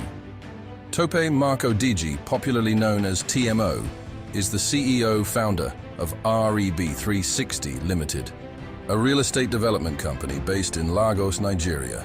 She's also the CEO of Iwabella, a makeup studio and an academy. Tope Mark Odigi is married to Mark Odigi. Together, they have 3 kids. Join Tope Mark Odigi at the Global Family Finance Conference 2024. Business have Right, ladies and gentlemen, with that being said, please show some love for my very good friend, Mrs. Tope. Somebody put Mike. It's not. Is it Mike or Mark? Mark is Mark. Tope Mark Odigi. Odigia, yes. Thank you so much. So it's nice to see you here. Thank you for the warm welcome. Good to see every one of you. This is amazing. I'm so excited to share, and particularly on the topic I've been given, because I feel very passionate about the fact that a woman is not second class, you know, and I know that I'll be talking to men as well as women, and it's important that we get men comfortable with empowering their wives, because I'm talking about building family finance as a wife and a mother. So I'm so excited to be here. I want to thank you. Thank you, Dikbo, for the warm welcome. Thank you to the entire team that put together this amazing conference. I love my bio, by the way. Nice video. I want to appreciate everyone that worked behind the scene to make the Global Family Finance Conference a success that it has been so far. I also want to appreciate the convener, Dr. Stephen Akintayo, and his team. I do not take the platform for granted, and the time I've been allotted, I will do justice to what we're doing right here. Yeah, let's go into it. I feel strongly that we have come into the age where women are no longer just wives, you know, women are no longer just coming across as this group of people that take care of the children. So what women are no longer just wives and mothers. There is a whole lot more to being a woman than being a wife and a mother. Are you following? Who is excited to be more than just a wife and a mother? It is a very, very, it have come of age. There was a time in our life that if you're seen as a wife, you have achieved, you are a mother, done. But now we're pushing the boundary. We're changing how we are seeing success as a woman. And we're realizing that empowering a woman is not a disadvantage to the man, but rather a strength for the man and a win for the family. So let me take it again. Empowering the woman is not a disadvantage for the man. It does not disempower the man. Empowering a woman is a strength for the man and a win for the family. Gone are the days where we used to sit down and assume that because if a woman is empowered, the woman will be rude to her husband, or if a woman is empowered, is going to talk back to her husband, or if a woman is empowered, the family might break up. We no longer live in that world. I think it is a disadvantage if men are not taking note of empowering a woman. It does not in any way disempower the man. And more importantly, it is a huge plus for the family. So I'm talking really about family finance from the perspective of a woman and the power a woman brings, what a woman brings to the table. I would say this: a woman is an igniter. In most cases, we look at a woman's role in the family, and we're not taking note of the fact that people always say a woman multiplies, a woman takes a seed, gives you a child, you know, and that flows through every area. If you give a woman a seed, she's going to multiply it. That's her job. It's innate in her. Few women are unable to pioneer or navigate that course, but it is possible as a woman to build wealth, maintain a family, and, you know, impact your world, which is what I believe every woman is wired to do. We're not just baby making machines. Thank you, Fumilayo, for family you are. women are not just baby making machines. And one of the first principles that supports the empowerment or the fight, the right of a woman to stand out and say that I'm going to take my journey seriously, I'm going to build my finance seriously, is to normalize the conversation around women having financial war chest. Women having financial war chest. The truth is, I will speak for myself. I would say it from different stages in life, because it's easy to look at whatever support I am able to gather as a real estate person, or how I'm able to support my family with my position in life now. But it did not start today. Before I got married, I had a makeup studio and I had a staff, and I wasn't even 25 when I opened the makeup studio. So it's not about it's not about waiting for the big things. It's about becoming resourceful as a human being. A woman is a human being. And I always challenge myself to say that if a man can do it, I can do it. He has one head, I have one head. He has the same brain I have. He has the same 24 hours that I have. And so I have built that ability within myself to always say, I am not held back by being a woman. And I think it is a mindset thing. It is very important for you as a woman to see yourself as a human and not see being a woman as a disadvantage for yourself. Because if you don't feel disempowered as a woman, nobody can disempower you. And a lot of times we feel disempowered as women because we have been sold that narrative as a society. We've been sold the narrative that we are disempowered. We've been sold the narrative that we cannot try it, we cannot date. I don't believe in it. I don't believe there is a glass ceiling. I don't believe there's impossibility. I don't believe there is a career path for women. I don't think there is something a woman is meant to do and men should not date. I do not agree with any of those things. I am a strong believer, very strong believer in the fact that if a man can think it and do it, I as a woman can think it and even do much more. It's whether sentiment, whether fact or not, I really don't care. And that's the mindset that makes me do everything I do. Oh, I want to go into real estate development. Of course. Oh, how many women are doing it? I don't care. I'll go inside. I can do it. If it's a human thing, they don't use, it's not based on gender that makes them successful in real estate. It is based on the capacity to envision and sell that vision. And so if I can envision success in real estate, I can sell the vision and I can play in that industry regardless of if it is seen as male dominated or not. And is there any industry that is not male dominated? Because there was a time women were not necessarily working per se in the Western world. So over the years, women have had to fight for what they believe was important to them and its impact on your finance. So let me give you some reasons on why you should, as a woman, build and take ownership of your family finance. And this is applicable to both men and women, because some men sit down and take back seats because they feel like their woman has it. But there is no gender to this thing. There are seasons with life. Seasons.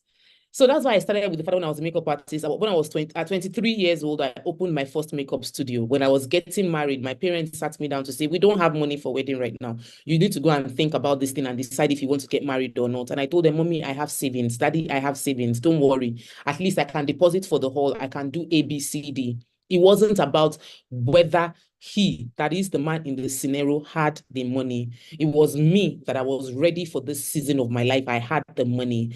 There are some seasons that will not open up in your family if you as a woman cannot spearhead it. There's some things that only a woman can see. That's the power of intuition. And there's some battles you cannot fight if you don't have the financial capacity. So why do you need to build your family finance? Is because if you don't have a knowledge of finance, you cannot empower your children, your family, you can't set your family free in the way you want to. A few months, maybe 2021, or was it 2020? I thought about it. I'm like, oh, I want my children to go and learn how to swim. How much is the money? I just told my husband, I said, I think it's time for our kids to learn how to swim. I wasn't asking for the finances because I already knew I was going to pay for it. So it was a case of a decision I've decided to make. I'm not even into the family for meeting, going back and forth on how we're going to raise the funds to be able to do it. Getting married is not, oh, you don't have money. Mommy, we do. We've saved. I have saved.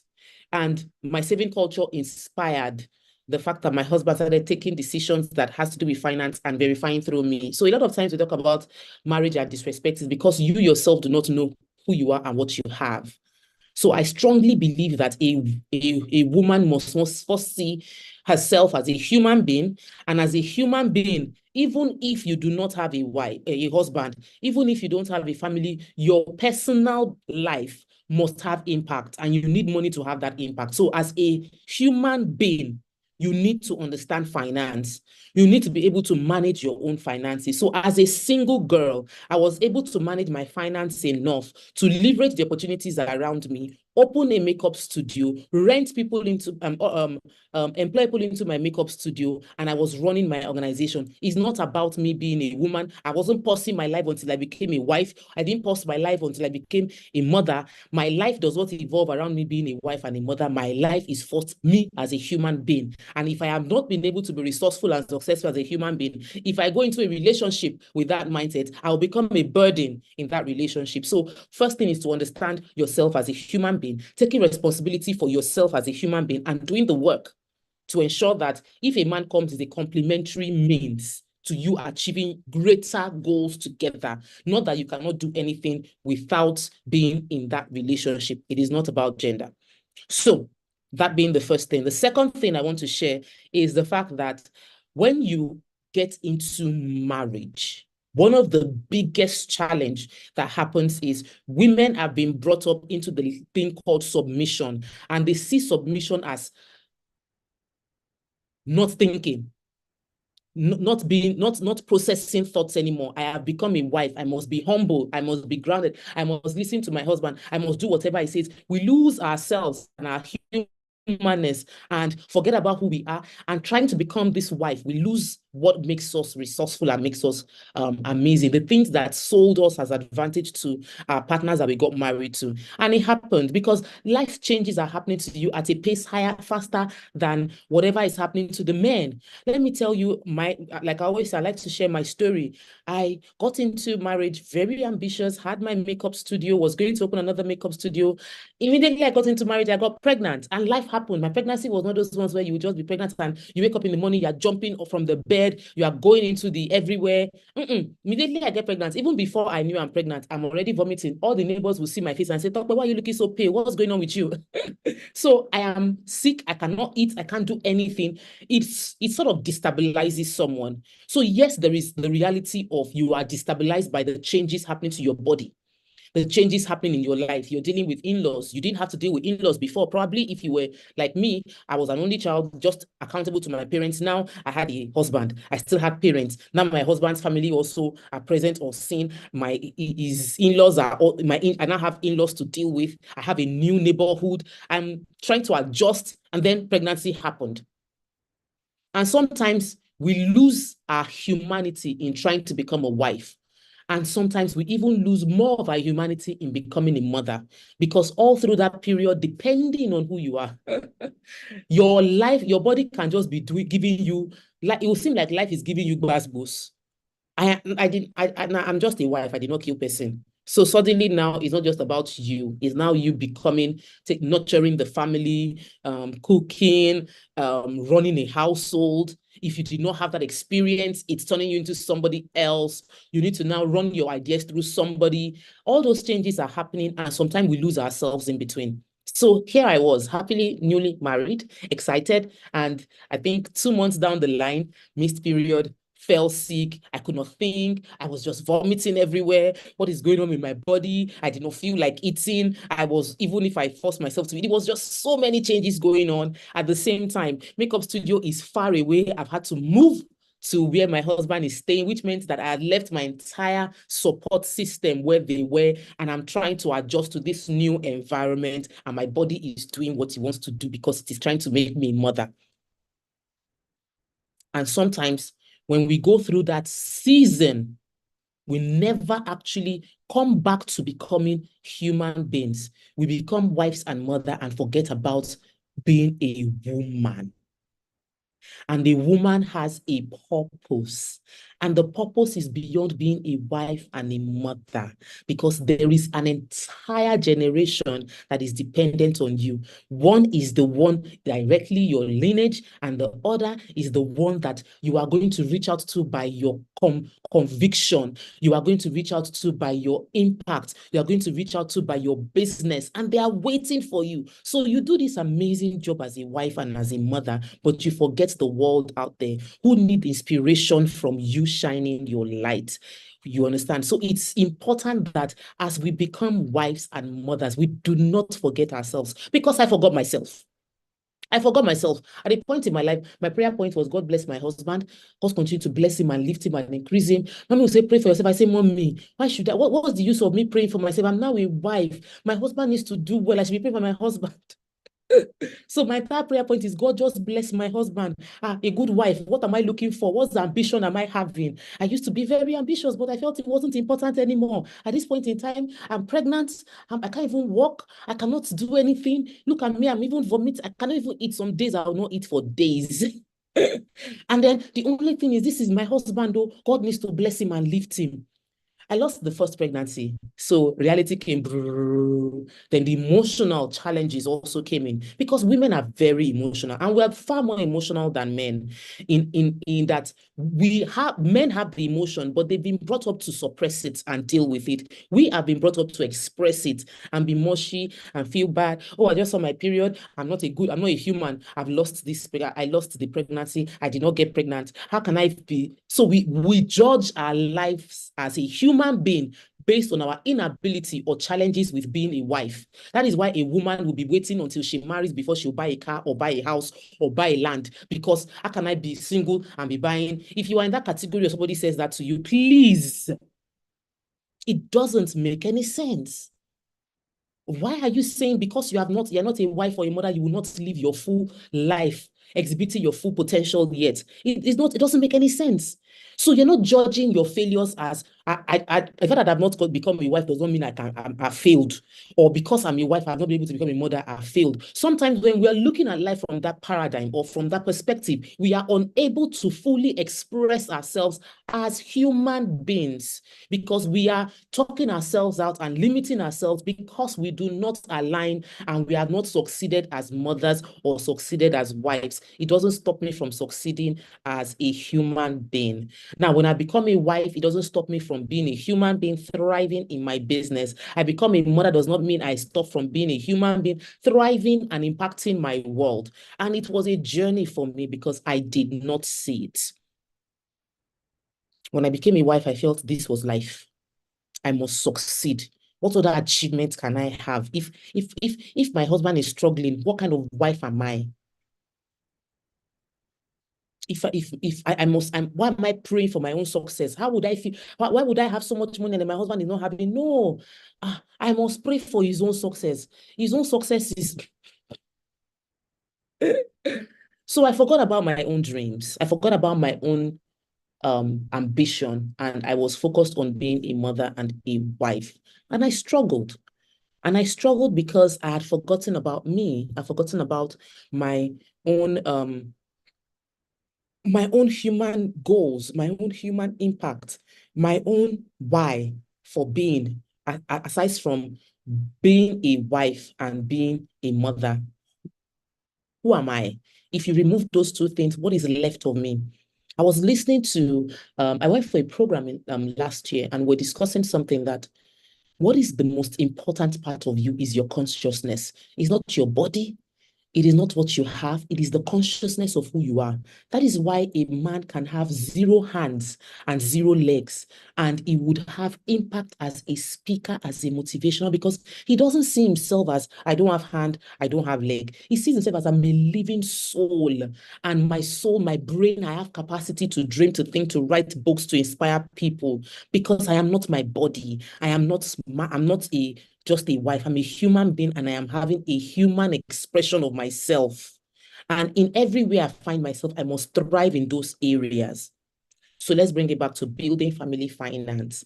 I feel that the first point I was trying to make, and I've been trying to drum in with example, is that for you to build family finance as a wife and as a mother, you must first know yourself. To thyself be true. Know yourself, understand your strength, understand who you are. And like I said, this is, I'm speaking it to women, but even as a man, if you don't know yourself, you will just be doing follow all your life. Hey, they say this is where the market is, you follow them. Tomorrow, they say this is what they are doing, it is shares. Next tomorrow, this is what is happening, you follow them. You are jumping from pillar to post because you are not taking the time to know yourself as a human being and the solutions you crave to solve with your life's purpose. I was telling my children, I said, you spend so much time with the gadgets, you are always on social media. I said, the people that invented this thing, if they were spending this much time on it, they cannot invent anything. Sometimes we're spending so much time expressing ourselves on different platforms without thinking the innovation that is required from you requires your solitude to make that happen. So I'm happy you're investing this time in yourself instead of the evening doing one thing or the other on social media, cooking or being busy, just being busy.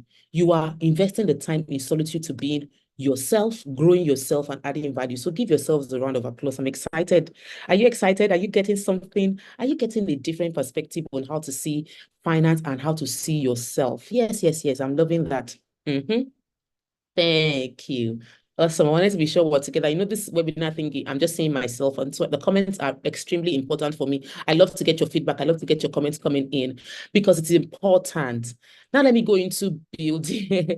Let me go into building this finance. It starts with you building yourself and understanding yourself. And there's no, it's about too late. And when I said I wish I knew this some years back, it's a lie. If you know it today, start today. If you watch this clip even after the conference and you just discover it as I'm talking to you, start at that moment. It doesn't matter when you start. It just matters. What matters is you start. It's not. Don't start in the new month. Don't start in a new week. Just start today. It's like when we want to get fit and we'll be like, oh, let me finish all the junk inside the house. Let me wait until this ideal time. No, we don't wait. Once we have the knowledge, we move. We don't regret the past because going and looking past does not change the future. It is what you do today, this moment that you have that changes your future. Your past has already created where you are. Where you are now is what to create your future. So stop looking at your past and focus on today and think about how can I harness the resources I have as a woman, as a man, to help me build a financially stable future for myself and my family. We're discussing family. So let me go into our family conversation. The first point I'll make concerning building finance as a family is to be open with the conversation. A lot of times we are not truly united and we want financial growth as a family without being truly united. The husband is running his own finance, the wife is running her own finance, you're throwing in some funds into the children, but we are not united. As long as you're not united, you cannot achieve major mileage. There's no massive growth when you are not united.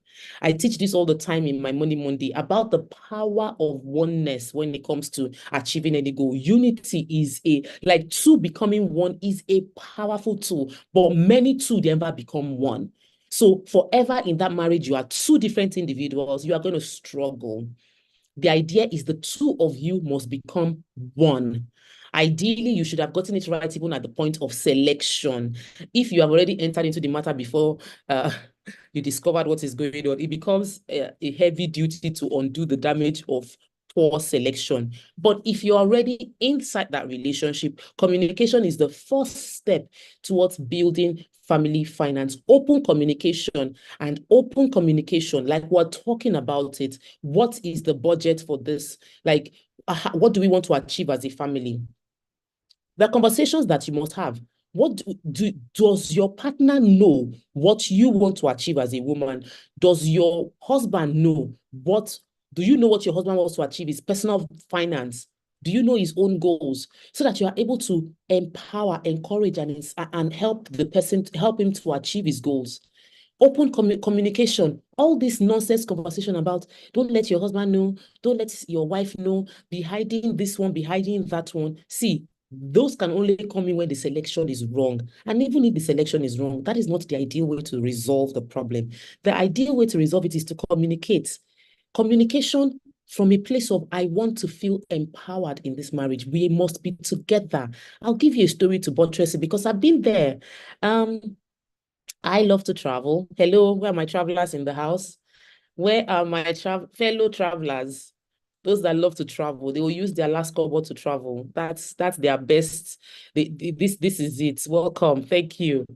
I love to travel. I love to explore. So here I am. I'll save up my money and I'll just blow. I'll just go and blow it up on a trip. And I came back home from a trip one day, and then the children resumed in school.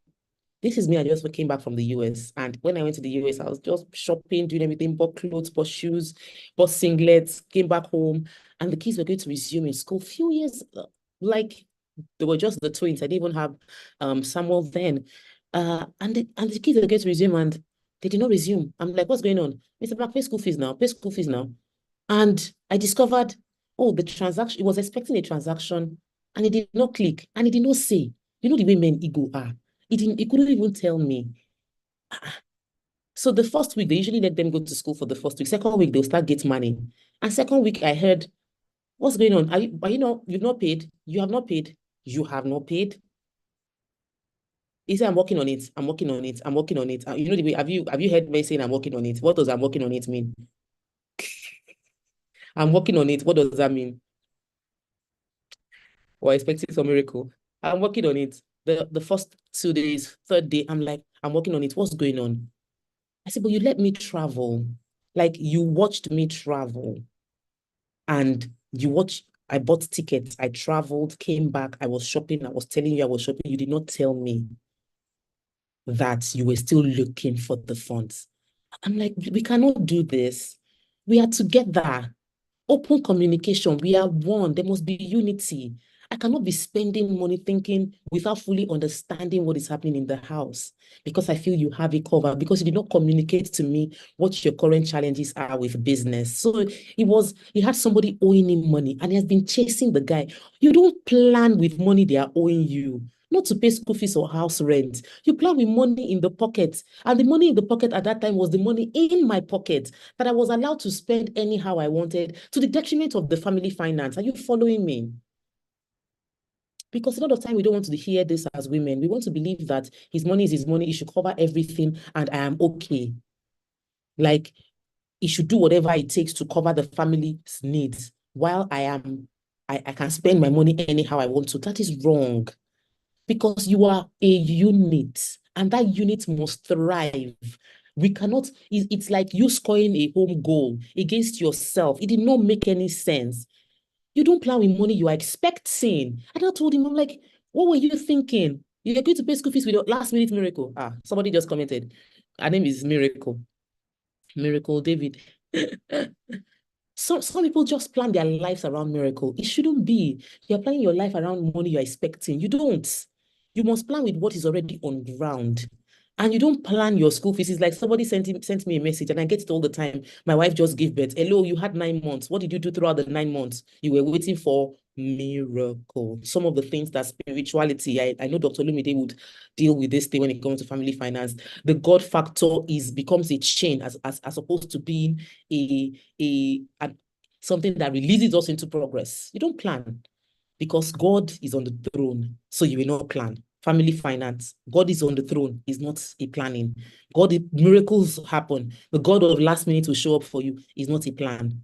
You plan with what is on ground, what you have already earned before, what you have saved ahead of time. Is not last minute. You will not be asking, where is the hospital bill going to come from? I cannot buy diapers. What is going on? No, I plan with what is in my pocket and I live within what is in my pocket. So open communication is the first thing when it comes to building family finance as a wife, as a mother. Discuss it. I discuss what my personal plans are. We have a conversation around what my personal goals are. What are the things, the bills I'm supporting as a wife and as a mother? How are we going to achieve our goal? So first is open communication. 2 is to have a family vision. Vision board as a family. What are we doing as a family? What is our long-term family goal? What is our short-term family goal? What is our everyday family vision like? What are we seeing? And it must work together. When you have alignment in vision, your husband will not stop you from, like, On Friday, like that's tomorrow, nearly we are done with this live. I'm packing my box. I will not be available. I'm not in the house Friday, Saturday. I'll be back on Sunday. On the 10th of May, I'm going to Port Harcourt. I'll be in Port Harcourt 10th. I'll be going to Port Harcourt on the 9th. I'll be in Port Harcourt 10th, 11th. My birthday is 12th of May. I'll be coming back on my birthday. My husband understands because we have discussed. There's open communication, number one. And number two, we have a family goal. And we understand that it is important for me to have impact. And this impact means that I'm teaching, I'm sharing, and I'm going to go places to achieve that. We don't stop ourselves from doing that. So having open communication, number one. Number two, discussing having a united family goal. So we're not arguing over immediate points, point by point, because we already understand each other. I know what he's working on. And okay, this car you are buying, that was our line. Did we discuss car when we were planning this year? I wanted to make some trips, and I was like, this opportunity came for me to go to this country.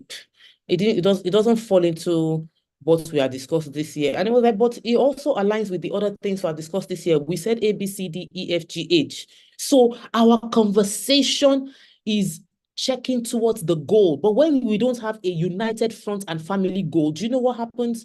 We will make short-term decisions that will be detrimental towards our long-term goals because we did not define what our long-term goals are as a family. So deciding what your short-term goals are, deciding what your long-term goals are, deciding as a family where we stand. Oh, we're not moving out of where we are staying right now because it doesn't make any sense.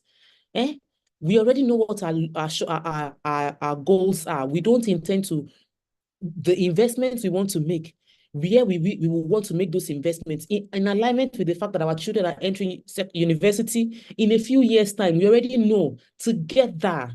So the goals are not, I'm not trying to convince him. I just remind him of what we have agreed upon. So it's extremely important that we have a united vision for the family, united goal for the family, a visual representation of what we want as a family. Extremely important. Number two is to create a family budget. And I understand that people will feel like I do not have, is when you have money, you create budget. No, you create budget so you can have money.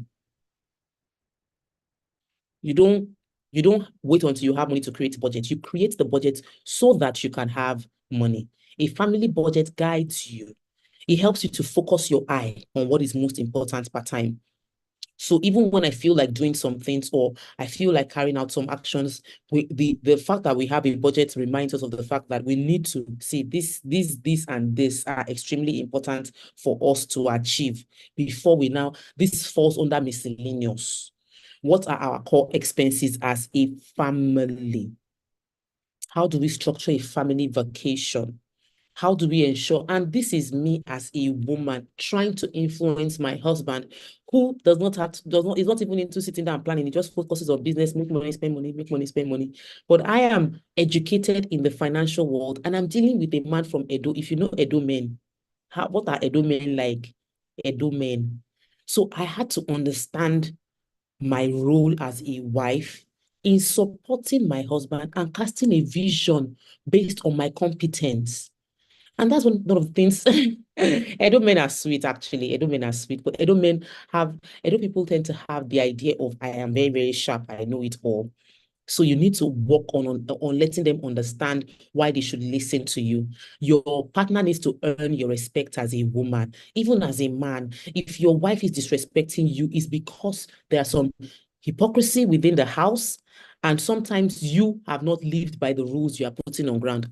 You are telling somebody to do A, but you are not doing the A.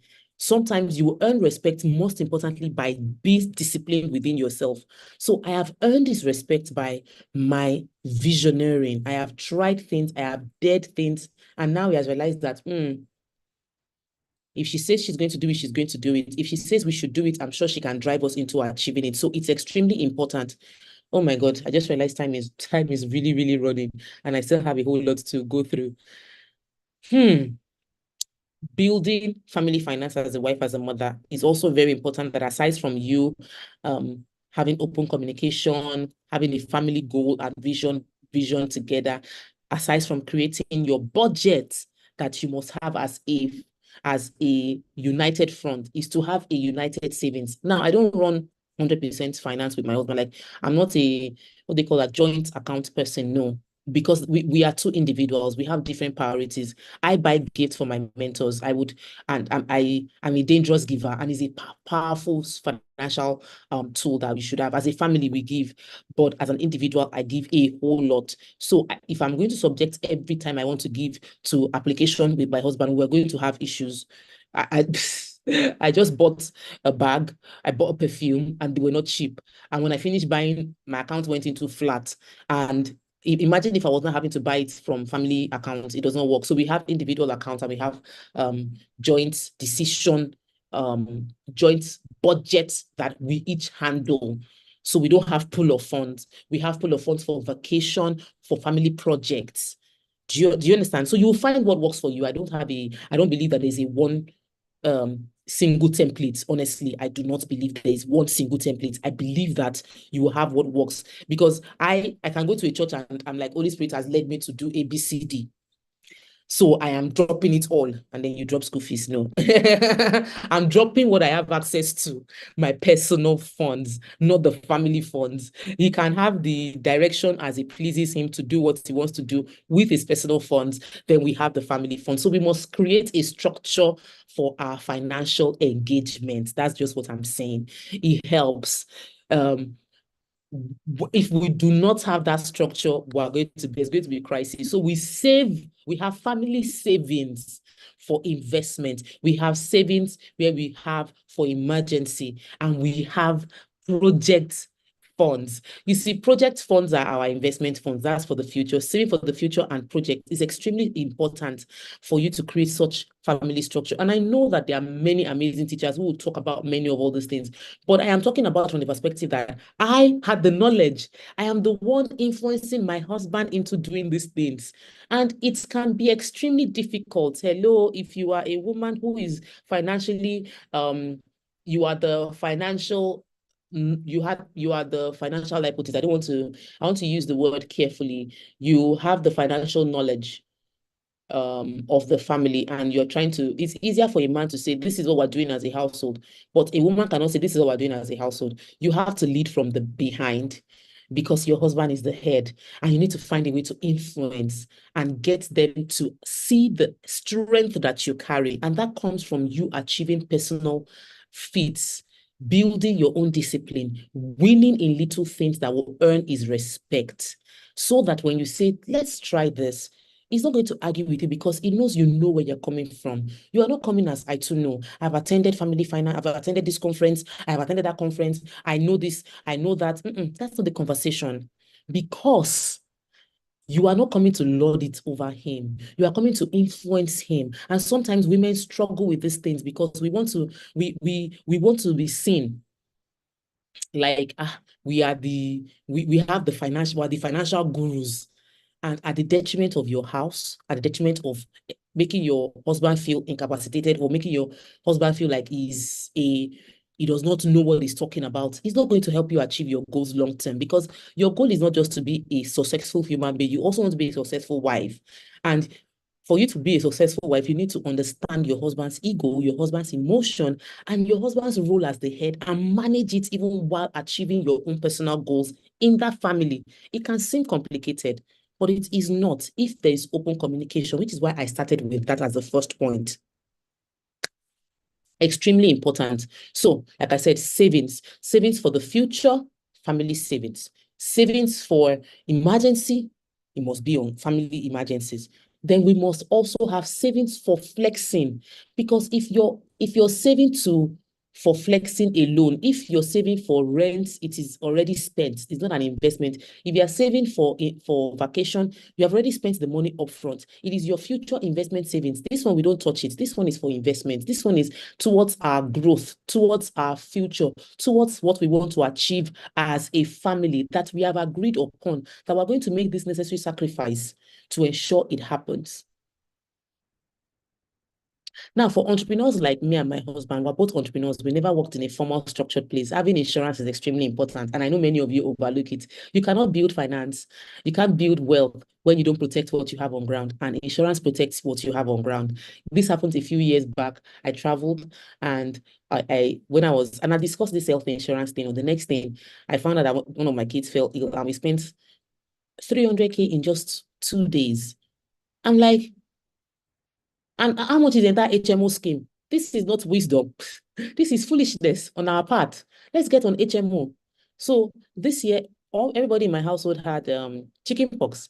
And the HMO covered our treatments because we had HMO. So insurance protects you. If we were having to treat out of pocket, we would have spent over $1 million. I'm talking 3 children going through treatment over and over again. It was a whole lot of money that we would have spent that we didn't have to spend because we had insurance. And the conversation came from me. And I had to initiate it because I was like, we're going to keep on, we're praying we will not fall sick. You know, this, our Christianity stuff. We're praying we will not fall sick, but life happens. Life happens. And if we do not have health insurance, we're deluding ourselves from opportunities to protect our wealth. If we already have insurance, we're protecting our wealth. It happened with my car. My car got burnt in 2020 and I did not have full coverage. I didn't have full coverage insurance. I had third party, so I lost the car. Now, if my car gets bashed, the insurance covers it because we have protected our wealth. So you have to protect your wealth because you don't wait until the challenges come. When you do insurance, you protect your wealth. As a family, you must have insurance. It must be clear what are we insuring? What is most crucial? What would we lose that will hurt us as a family? These are conversations that must be had. Very, very crucial conversations that must be had. And another key thing I feel that when you're building yourself as trying to build family finance as a wife and a mother is to build your, I started by saying you must know yourself. You must invest in self-education and it is never ending. So take advantage of free conferences, but also do paid programs, pay for programs, pay to have access to mentorship, pay to have access to courses. Buy those books. I have a book on finance. It's called The Game of Money. Buy the book. Buy the book. There are several books out there. Dr. Stephen Akitayo has a book. Buy those books. Dr. Olumide Mada has a powerful book, School of Money. Buy the books. There are things that you will never learn from just listening. You need to, it's written in a book. So investing in education is extremely important towards building family finance. Your children, normalize it for your children. My children read about finance. I was having this conversation with, I had a meeting with, I was having a mentorship meeting, and immediately I mentioned the name. My children were like, oh, we know him. They were like, I usually do my meetings. This is my dining. So actually, I can start even doing this meeting in my office. My router for my office upstairs broke, but we've replaced it. So I could start doing meetings, but I'm in nature of habit. So when I'm doing my meetings here with the wall behind me, my kids usually might just be around, but because this is school week, they are not here. So they heard me having the conversation. They were like, we know that name. Why? Because I made them read his book. They've read his book. Another of my female mentors, they read her book. Mariah's book, they read it. I make them read books because there's some things they cannot understand when you tell them. You need to expose them to the knowledge. Your family finance does not just start and end with you. Transgenerational wealth can only be built when you educate the children to be able to manage the wealth that is made. So if you have the knowledge, they say you make the money, your children spend the money. They will flex the money you were saving. Mastering the Money Game, with the link in my bio, you can get my book. So that's on Instagram and on Facebook. Anyway, like I was saying, if you don't train your children that they understand money, the money you work so hard for, they will blow it anyhow. They will blow anyhowness level of blowing. So you need to also create the time to be a mother and build family financial knowledge within your children so that they don't mismanage the money you've worked so hard for. They said one generation makes the money, second generation manages the money, the third generation blows the money. That only happens because we are not passing on the knowledge. We are passing on money without passing on knowledge. The job of true family finance building is to pass on the money and pass on the knowledge, so that you don't let the money remain. You give the money and the people see the money, they'll start selling the house, selling the land. You worked so hard to acquire those assets, and they'll be like, something is going on, I want to just flex. Which house are we going to sell? The one that daddy bought that one daddy bought in this place, let's sell it. And they flex the money. When they finish, they'll be like, oh, what else can we, let's pack the shares and sell. Because you have not given, you passed on the money, but you did not pass on the knowledge that helped you to produce the money. So when thinking of legacy, the legacy of financial education for your family is too important. And it is the role largely of a woman, because we spend more time with these children, and we must continue to, and we must drive the knowledge acquisition process. So whatever you leave with them can be sustained by the knowledge that they have. Are we together? Yeah. So I'm going to run on into one other thing I think is extremely important. My final point, I've been told I have 5 more minutes. Let me just skip to my final point. Regular review of your finances, because you cannot, I actually had slides. I didn't even share my slides. I'm so sorry. I didn't even think about it. I've just been going through this, but I didn't really follow the slides because I really love to teach from my heart, and then we'll have time for questions. I feel question and answer always uncover much more than whatever we go through with our knowledge. So regular review of your finance. You will be shocked at what you will find out when you ask yourself tough questions. You will be shocked. There are too many things that we overlook. We overlook it because we feel that I am good. But with what inflation is showing us, I know I did my financial audit 2 years ago. I did last year. I did this year. And with the gbasgbos that happened with Naira to dollar this year, I had to redo, even though it wasn't the actual time to do it, because it's important that you review your finances. You cannot assume that you're good. You must check the numbers. How good are we? What can our emergency funds cover? Am I earning enough? Do I need to earn more? And I'm saying this as a woman, not even as a man, because there are things you want to do for your children. There are things you want to be able to do for your children without having to pander to your partner or disturb your partner about it. So it's important to review your finances, personal financial review, family finance review, quarterly financial review. You know that in banks and in corporate world, they have this MPR, their monthly meeting. Then they have the quarterly review. Then they have the mid-year review. Then they have the end of year review. You as a family, you are an institution. You are going to get, generations are coming out of you. You need to have your monthly review. You need to have your quarterly review. You need to have your mid-year review, and you need to have your end of year review. What did we do last year? What could we have done better? What have we been doing well? What is not working? What should we delete from our expenses? What should we put into our expenses? As a family, we're trying to put in a lot more fruits into our expenses because we know fruits would boost our immune system. So we had a conversation with my children, with my husband. I said, see, this thing about fruits, we cannot start saying fruits are expensive. It would seem expensive to buy the fruit, but it is cheaper than having to buy drugs. So let us increase. It is from our monthly review. I'm like, we're buying vitamin C, we're buying multivitamin, we're buying this one. I beg, let everybody be on fruits on a weekly basis. Fruits and vegetables win. Let's buy carrots. Let's have fruits always in the house. That way the kids are having strong immune system. We might be spending less money on curing diseases that we have prevented. So it's better we prevent. This comes up during family review. And see, this you're giving, we need to work on a budget. We need to work on a budget, but we are reviewing it. We review. When we review, we understand. It is extremely important that as a family, you do your monthly review, quarterly review, annual review. That for me helps to put in check if we are doing the right thing. Human beings will make mistakes. We cannot take it away from who we are. So I'm not saying that you have not made mistakes on your journey till now. I'm saying from the journey going forward, review where you are today, review where you want to be in future, set united family goal, communicate all of these things. Having that open conversation is extremely important. Like I said, I am discussing based on the ideal, and I am grateful for the amazing husband I have. Listen, if you have a good man that listens to you, if you have a good wife that listens to you, please appreciate them. Don't take it for granted. It is not everywhere. So I would be open to the questions concerning where you have challenging situations in building family finance as a wife and mother, especially when your partner isn't so much a party with you. I can then give examples based on the case scenario of the questions I receive as they come in. But I'll end in this.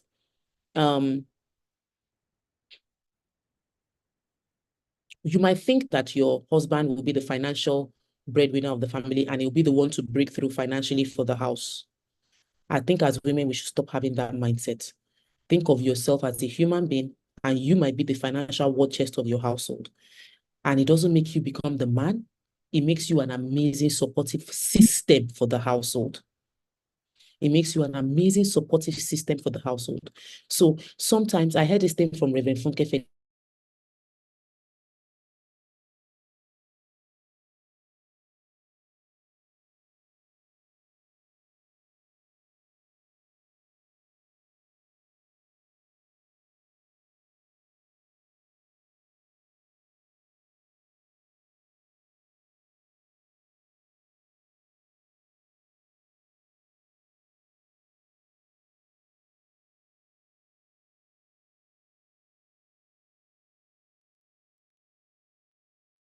I'm so sorry.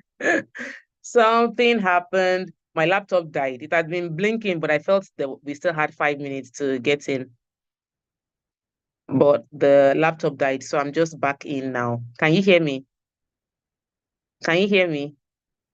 I need to be sure you can hear me. Can you hear Yes, me? we can Can you hear hear you. me? Yep, absolutely. Fantastic. Okay. So I was saying something Rebecca Funke said to me. She mentioned to me that you don't necessarily have to wait until you don't have your family finance doesn't is not the core, it's not the responsibility of your husband alone. As a woman, you owe yourself and your family to become financially like maximize your financial capacity and keep on stretching it. So if for today your goal is 100,000, tomorrow your goal is 100 million, next tomorrow your goal is 100 billion. The point is, it's not about him. You must take ownership of the growth you desire. I mentioned earlier that a lot of times women are waiting for the men to become, we're waiting for the men to take ownership. The men should buy the house. But you have a quality of life you want to live, and your husband might not even think of it. What do? You take ownership. If a man can do it, he's a human being. You as a woman can do it as well. You can take ownership of the family finance. If a man can pay rent, you can pay rent also. If a man can buy the house, you can buy the house as well. If you desire to live in Banana Island and your husband says, I want to live in Ketu, my budget is Ketu, you can tell him our family finance is extremely important. I know that your budget is Abule Egba and you feel we cannot afford Abule Egba, but as a family, the growth we desire cannot happen if we're living in Abule Egba. How about I help us and we buy this house for us in the Banana Island? But don't pause your growth for him. Take ownership of your own growth and inspire his own growth as well. I've heard too many women say that he's not doing it, but you are not doing it for you. You are not punishing him by not pursuing your goal.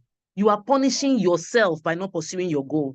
You are not punishing your husband and your family by hiding your money, by living a life less than, by reducing the quality of your life so that your husband will suffer it. You are also suffering it. If you want to have family vacation and your husband cannot afford it, pay for the tickets for the household. Men have been doing it for years. Men have been paying for family vacation. They have been buying cars. They have been buying houses, and women will sit down and inherit. Nothing is stopping a woman from doing the same thing as well. And I wanted to end on this because I know it can be controversial for many people, but it is important. It is freedom for you. Stop waiting for your husband to be the breakthrough of your household financially. Take ownership. When I started with Rep 360, the kind of funds we made as a real estate company had not flowed into my husband's company. But guess what? I saw his turnover. We're doing some visa application, and I saw his company turnover and the amount left in his company. I'm like, wow, what happened? The fire in me ignited the fire he didn't know was in him. And we are all happy together. But imagine I sat down and I was waiting for the testimony to happen from there. What are we going to achieve? Take ownership of your family finance. Don't subjugate the responsibility to your husband. A woman can run the household. You can. Proverbs 31 woman. We don't like it. She had real estate. She had fashion business. You can do a whole lot. You don't need to depend on him. You don't need to wait for him. You don't need to pause your dreams for him. He might not get it, but be running. At some point in time, he will catch up. But if you pause for him, you will regret it. And at the end of the day, the fact that you are married does not mean your entire destiny is tied together. You came at different times. You will live at different times. Pursue your family, your personal finance, and let it bless your family finance. Don't dodge money from your partner. Don't hide your money from your family. Don't impoverish your family and be enjoying life outside. Some people do it. They'll go and flex girls' night out. They now come and be forming claim out. I don't have anything. Don't suffer your family because you feel your husband is not strong. Your husband is not taking financial hold of the house. Don't suffer your family. You are suffering yourself.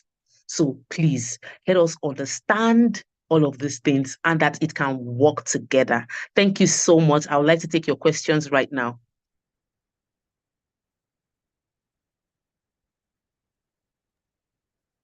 Let's have the questions.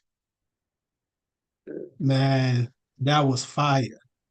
You just dropped some gems that I feel like, I mean, any woman or wife in here that's listening, I mean, I'm hoping that you would have felt some type of ignition, right, inside of you based on the wisdom that was dropped today. Because one thing I noticed talk about is that a lot of people feel like because the husband is the breadwinner, they don't have to do much. They have to be like just the gentle housewife and things like that. But from what you just dropped tonight, it's about how can you work together to actually lift the family up collectively. So that was amazing. Any questions in the group or in the chat? Let me see. Okay. All right. Well, let me ask you a question, right? What do you say to a woman who happens to, let's just say a housewife, for example, right? The husband is the one bringing in all the money. Like, what can people start doing, even though they're quote unquote housewives, to still add value to the family? I say that there's no better time to make money than now. Like, people are literally making money from inside their house. There's nothing called housewife anymore now. You can be inside your house. People did it with blogs. Now they're doing it with content, lifestyle content. They'll just be arranging their house and doing videos, and they're making money. Like, I don't. Wow. People make money from just arranging their house. Oh, this is me preparing my children for school. This is how I arrange their lunch bag. This is how I arrange. And you're making money. They are designing cookbooks from inside the house. Oh, this is what I cook. I'm a homemaker. There's no better time to make money. You have no excuse not to make money. No excuse. So you can create wealth if you are innovative and resourceful, and you can work from anywhere to create that wealth. So if somebody feels, even if your husband says be a full-time housewife, he did not say suspend your brain and not think. So think about it. Right from way back when, I know people that were like, oh, my husband said I should be housewife, so they started doing ice block. And I'm talking about Nigerian system. They tie water into nylon, put it in their freezer, and they sit down. When people pass, they just put ice block here in front of the house. And right, they did not leave their house, so they are selling what they can sell. And now people have created courses on how to be a good housewife, how to raise children, how to raise godly children. You are a full-time housewife, but all you have done is you have been raising your children. Value.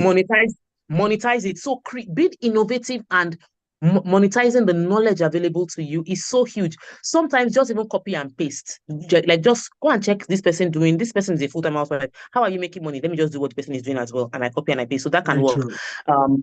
And I think that many times we don't want to think. Thinking is really, really a lot of work, and we don't want to put. And I'm Wow. not saying not worrying. I'm not saying you should worry. It's easy to worry. Everybody, the easiest thing to do in this life is to worry about what is not working, worry about how your husband is holding you back, worry about all the challenges. But if we think, we'll find a way. A willing mind will find 1,000 ways. I strongly believe it. So if you can sit down and start thinking, what else can I do? How else can I make money? Google it. You will find a solution one way or the other. There's a question that came up I really want to address. Sure. The Khadija was asking that, how do I manage if my husband, I think she was saying her husband Well, let me doesn't do a support her business. ideas. Yeah. Yes, her husband doesn't support ideas and all of that. If your husband does not support ideas that you have, it's because your husband does not trust your capacity to think of ideas that can work. Your husband doesn't trust you, or he does not trust himself. So there are two things at play. If you become successful, you might threaten his manhood, or you start a project and it will fail. It's one of those two things. Either he doesn't trust you, an ability to process the idea, or is insecure about the success of your idea and how it will change you and the dynamics of your relationship the way he likes it. So you must understand which is which. And sometimes we find it easy to think he's insecure without taking the fact that it might also be the fact that he does not trust you. You have done chewing gum business. Yesterday you did hair business. They set up nail business for you. They said, and you keep on starting, and then you don't sustain the business or multiply the business. So when you come up with an idea, he's looking again that here we go again. I'm not going to throw money away down the drain. How am I sure this woman will follow through with the idea? That can be the category.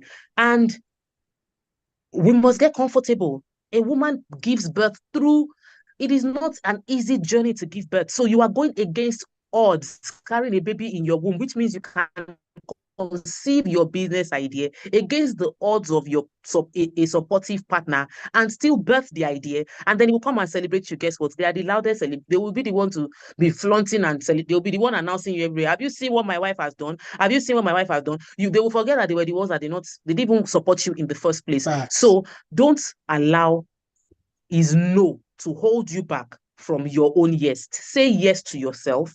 Manage the relationship you are in. It's a powerful tool that we don't take seriously enough. You need to, you are in a relationship with a human being who has his own worldview. Maybe his parents, his mother never worked. So you must understand where he's coming from. Don't relate with your husband like both of you grew up in the same household. You have the same ideology. You have been exposed to the same knowledge. You must try and understand where he's coming from. Why is he saying no? What is his perspective? What can I do for you to say yes to my dream? What would make you, how can I say yes to your dream? Exactly. So continue. Don't let it, see, if men open their mouths to talk about how their wives don't support them sometimes, there are many men that have stories to tell you that their wives don't support them. They had to do their business against all odds. So because women, we always have pity party. We like emotional. I posted it this morning. I said, how come it is women that have weight loss group? I've never seen a man having weight loss group. You will see women empowerment group who are just women just like that community. Let's just be together. Let's all feel sorry for each other together. I don't have time. And I think it will help you. Don't create time for feeling sorry for yourself. If there's no time, go and make things happen. Go and make things happen. Facts. Don't gather people and be saying, oh, your husband too did not let you work. Hey, my husband too, he did not let me. We move. We're not Misery talking about loves what is company. not working. We do what can work. Exactly. There's no room for that. Your job and your life cannot be paused because a man did not allow. You cannot go to heaven and say, I did not become all I could be because my husband did not allow me. Wow. That's deep, man. That's deep. So I hope you guys are taking notes, as usual. Wonderful gems. And then I think we probably take this one question by Miriam. What if you are married to a man who doesn't allow you to contribute to household financially? How would you so I mean I let me I can chime in I on that. So I'm, I've been married going on okay. 12 years, even though I look very young. And I take care of all the financial responsibilities. Just something that I saw my father do. So I picked up the habit. So if you're I wouldn't even allow my wife to give me money, right? It's just something about me personally, right? Now, it doesn't mean that she can't, if she wants to pay for a bill, she shouldn't do that. She can, but it's just something personal. So if you're in a place where your husband is not allowing you to contribute towards household responsibilities, then perhaps you can take that money and maybe use it to take care of the kids, buy them clothes, Mm. maybe buy food in the house, those type of things. I think that will go a long way to show that you're also supportive indirectly to the household contribution. What do you think, Tokwe? I totally agree. I do not believe that you can say, oh, my husband does not allow me contribute to household stuff. You buy him gifts, you buy him one. See, every human being responds to being pampered. Book a spa session for him. If he's someone that likes spas, if he's someone that likes perfume, buy him a perfume. Buy him when you Yeah. nurture when you nurture the king in him, he would treat you like the queen. Like if Mm-hmm. you have to nurture him as a king that he is, because he is the king of your kingdom.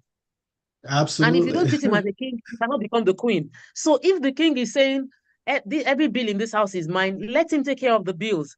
And then I would put in the soft touches. My house is smelling fine. I buy diffusers. I love to have decorative items.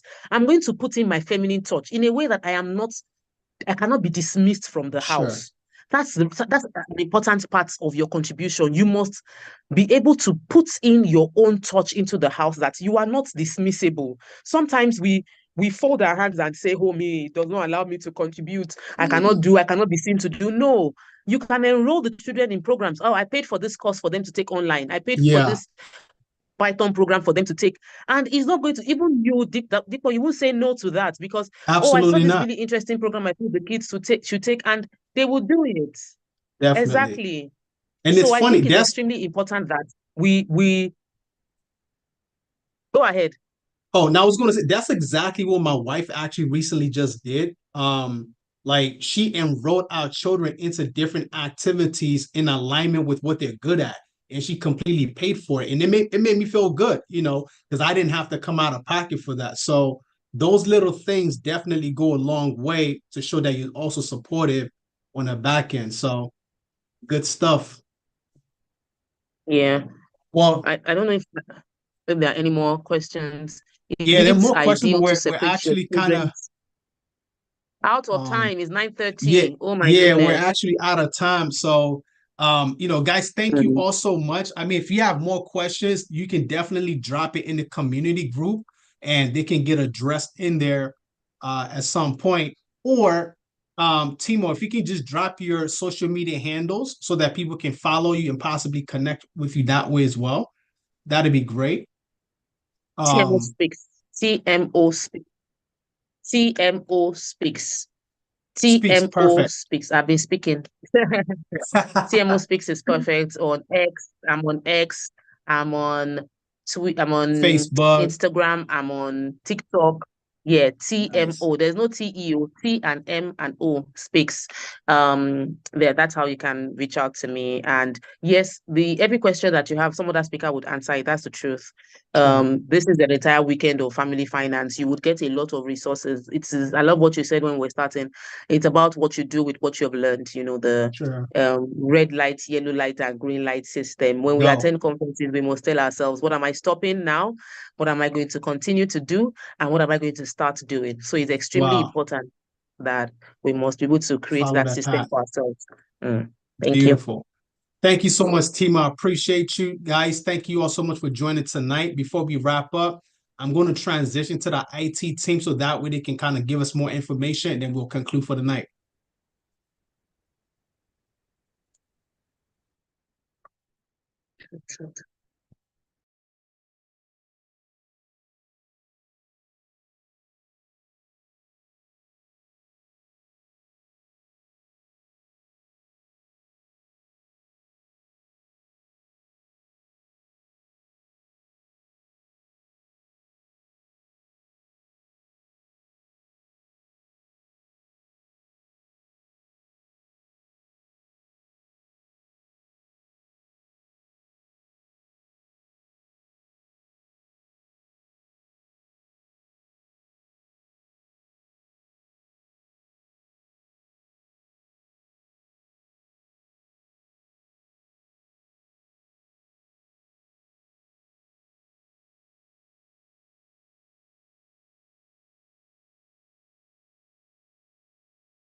Wow, wow, wow. That was a great one. Thank you, TMO.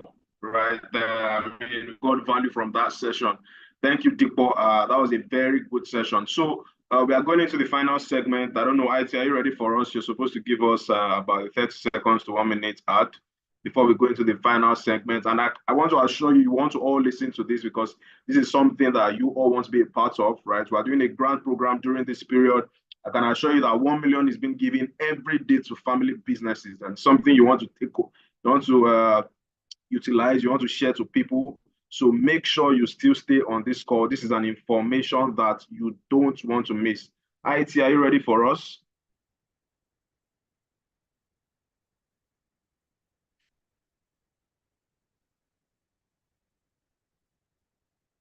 Okay, IT.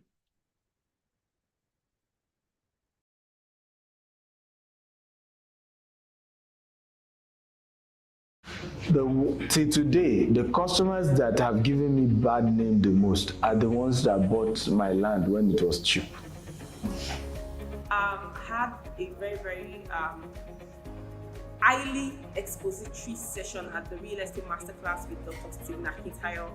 I came in as a newbie, a JJC. And you know, the interesting thing is, before I signed up for the program, I knew I was going to get into real estate, but I told myself I was going to go to one of the best to learn from. And I can tell you, the 2 days masterclass was absolutely mind-blowing. Dr. Stephen gave us the powers. Hey, God, if you are not here, okay, you missed this one, make sure you don't miss the next one. You know, knowledge is intoxicating. I hope you know. Hardly can you see a very knowledgeable person that is not confident, aka proud. You know, in this part of the world, call it proud, right? Because if you know, you know.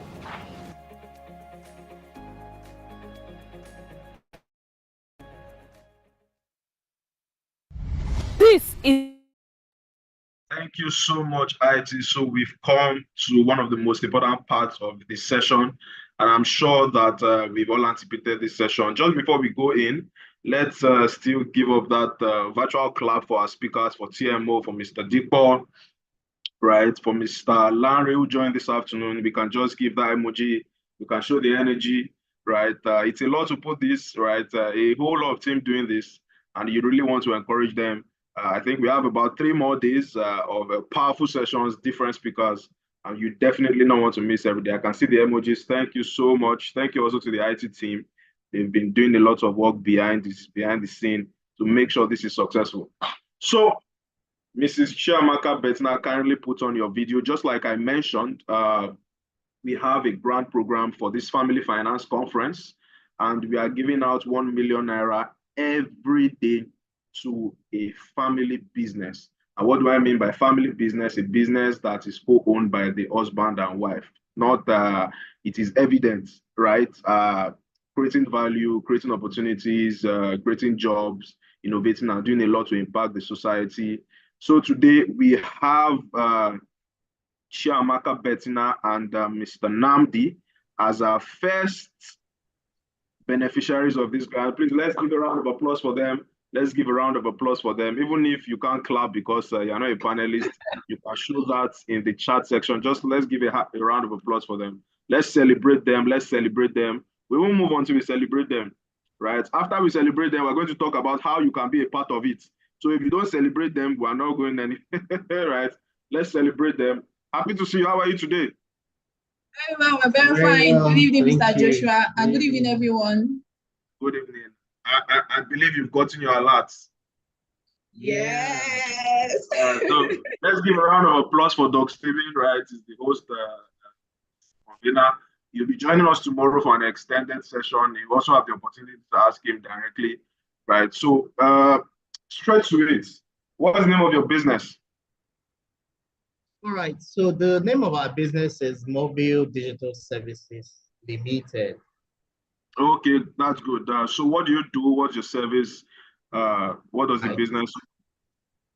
Okay, so we actually run a tech school that is strictly focused on teaching children and teenagers digital skills that they can leverage to maximize the potentials of their devices. So the The unique thing about us is that our tech skills is focused on digital skills or tech activities that children can leverage their smartphones and their tablets to do, because we realize that a lot of tech schools, teaches children about how to use laptops and neglect smartphones, neglect tablets, leaving the children to, engaging in immoral art and, just ignoble things that they are not supposed to be doing. So we took it upon ourselves to develop a curriculum that teaches them adequately on, different activities or different skills they can leverage their smartphone for to inspire and inform decision on productive use of their smart devices. Oh, wow, that's very, very good. I mean, a very good business, and I'm sure you're doing well in that part. So this grant, 1 million grant, which you've received, what are you going to use it for? I think that's the next question. What are you going to use the grant for? Going forward, what are things you're going to do? And where do you see the business in the next 5 to 10 years? What are you going to be doing by that time? All right, so good evening, everyone. So we're going to be using the grant in 2 categories. First of all, we're going to be using the grants to help our visibility, to push our visibility. I remember when I was asked yesterday by Mr. Action Jackson on one of the hindrances that our businesses having, and then I had to comment that we're having issues with visibility, and that is why we are going to be investing part of it into visibility, marketing, get more people to know what we are doing, because we realize that a lot of parents, a lot of schools are not exactly, they're yet to discover what we're doing. So we're going to be pushing part of the grants for that. And also we are launching a tech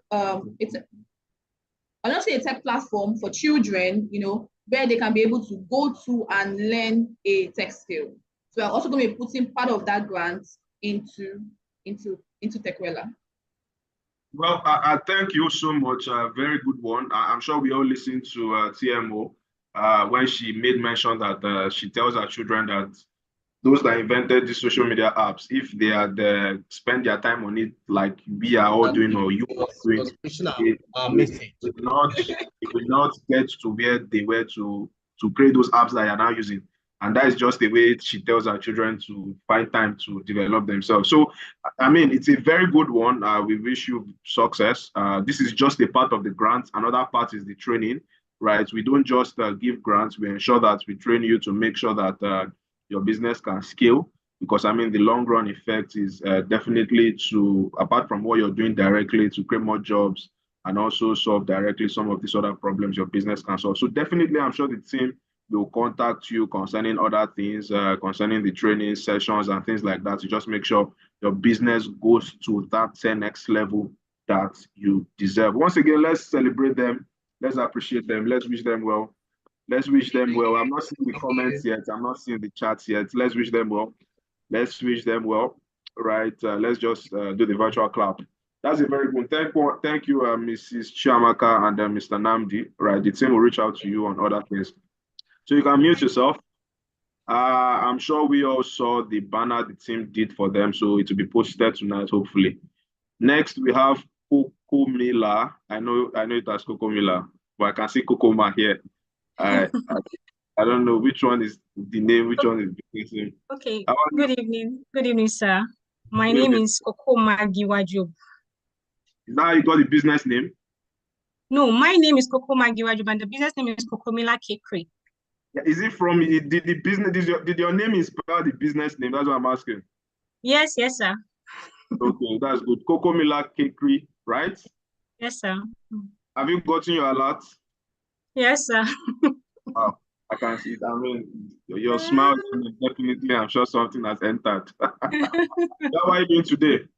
Fine, thank you very much, sir. Okay, so tell us about your business. What do you do? What problem does your business solve? Just brief us about what you do. Okay, thank you very much, sir. Good evening, everyone. My name is Kokoma Giwajob, and I am a co-founder with my husband with Kokomila Cakery. At Kokomila Cakery, we're into the production of custom cakes and sweet treats for a variety of celebration events and treats in Kari local government area of Nasarawa State, and also offer our product and services to Abuja due to close proximity. So one of the challenges we observed in our locality is that there are actually limited bakeries that offered custom cakes for celebration events. As a result of that, they have to, let's say, buy their products from places like Jos, Plateau State, and Abuja. So this actually gave birth to that vision that, oh, we can come up with something here to serve people within our localities. So we serve clients who want to have a memorable experience in their events for weddings, their birthdays, and any special moment with our baked products. We source our ingredients locally, and we have positioned ourselves online. So we get customers beyond our current location. We get customers from other parts of Nigeria and diaspora. So that's a bit on our business, sir. Okay, thank you so much. Please tell us how these grants will be used. That you received the cash of 1 million today, which definitely will be a very good addition to your business. How will it be utilized to move your business to that next level? Okay, first I'd like to thank Dr. Stephen Akintayo for making this opportunity, considering this business as one to be invested in. The funds will actually be used to acquire certain equipment that will actually help to boost our productivity. For instance, we are currently in need of a commercial chiller, and this is because our current sales model requires that our customers have to pre-order 48 hours ahead, and this limits the volume of orders that we can take. But with this industrial commercial chiller, we're able to take large volumes and be able to now take in daily orders, which actually improve our sales volume and revenue. Also, a part of the fund is going to be invested in marketing, because at this point, our business operates solely online, and we need to get more visibility to our business so as to get more customers to patronize us, thereby increase our sales volume and revenue. So the 1 million naira grant is going to really impact this business and increase our revenue by 50% within the next 6 months. Thank you very much. Wow, let's celebrate her, let's celebrate her, let's celebrate her, let's clap, let's give the emoji, let's give the energy, let's celebrate her. Congrats, Kokoma. I really wish you well. It's a very good business, a very, very, very good. Yes, I can see the hands. Let's celebrate her. Congratulations. Everyone is wishing you well. We are all happy for you, right? So just like I said earlier, the team will contact you concerning other things. One thing we do is not just give out money. Giving money is very important. The training, mentorship is also very important to make sure that your business gets to that 10x level that you deserve, right? With the help of definitely Dr. Stephen, sessions and some other things you have access to. So the team will definitely contact you about that. Now, to a very important session. How can everyone else here be, kindly mute yourself, ma. How can everyone here be a part of these grants, right? You can see people testify. Anyone can apply. This opportunity is open to anyone. So far, you're joining this session. This is the banner talking about how you can be a beneficiary of the 1 million grants, and the requirements are here. They are independently done. Or this is not a program whereby you say, okay, this person knows this. No, right? So once you qualify, we look at the criteria. Once you qualify, you are picked, right? I don't know Kokoma from anywhere. I don't know Chiamaka from anywhere, but they got access to this grant because their business plan, their pitch met the requirements. What do you do? Make a 2-minute video of your business. What you do, post it on Instagram, tag Stephen Akintayo, tag SAF Global. Also, you have to follow Stephen Akintayo and follow SAF Global, and also across all platforms. Then also remember to use the hashtag GFFC and also hashtag SAF Grants, right? Those are just the stages. Another thing is it has to be a family business. It has to be a family business. Once you do all this, we are going to look through it. The team will look through it. And definitely, if you qualify, you'll be contacted. Necessary process will be done. And once you're vetted as you take it every day. Tomorrow, so we are having 2 people today because yesterday was the day Chiamaka Bettina won and her husband. And they were not pulled up for this session. That's why we are pulling 2 people up today. Kokoma is the winner for today. Tomorrow we have another winner, Saturday, we have another winner. Sunday, we have another winner. So ensure you share this to people you know who can benefit from it and encourage others to join. This is a session whereby you will gain a lot. And also, not to forget the special promo we have for this family finance conference. We spoke about it yesterday, and it's strictly for the first 100. Strictly for the first 100 to pay. And that's the 50% discount, which elapses on Sunday, the 28th, which is the final day. Some have started paying. Once we clock that 50%, you have to pay the normal price of $500 monthly or $5,000 yearly. And what are things you get access to? You get access to the money personality test, money family test, designed by Doc Steven himself for you and your family, right? Global Family Finance Conference Workbook, 12 months career worksheets, weekly coaching sessions. These sessions are worth $10,000 to $20,000. Networking opportunity, you have also discount on some of our programs are doing both in Nigeria and outside Nigeria, and also 30 minutes one-on-one sessions every 4 months. If you accumulate this will be going to over $50,000, but you're getting it at a discount of $5,000 if you're more than the 100. But if you sign up now, to be $2,500 per year, while per month is only $500. That's the normal price. The discount price for now is $250, right? So thank you once again for joining. We have a few announcements, which is ensure you post your testimonies, what you've learned concerning this session, and use the hashtag GFFC2024. and also hashtag GFFC. Tomorrow, our session starts by 1 p.m. Ensure you join early. We have a very great session tomorrow. We have a woman who is over 80, very healthy. You'll see our video tomorrow. So this is not something we are just saying. Very, very, very healthy, doing well, our family doing well, everything doing short. Even after her 80th birthday, she still released books, right? Very much healthy. So she's also going to be teaching us about how to age healthy, right? And even at that age, things about family, how to still be up at that time. We'll also be learning from Mr. Dikpo. For those of us that joined early, we saw him. He was our anchor today. He'll be talking to us about insurance and the family, financial parenting, and everything regarding that, right? So that you can retire well and not retire and get to a stage where you start asking people. And so tomorrow is going to be very, very, very big. Doc Steven will also have 2 sessions tomorrow, great sessions tomorrow. You definitely don't want to miss it. The first session is by 1 p.m. The second session is by 7 p.m. Make sure you join.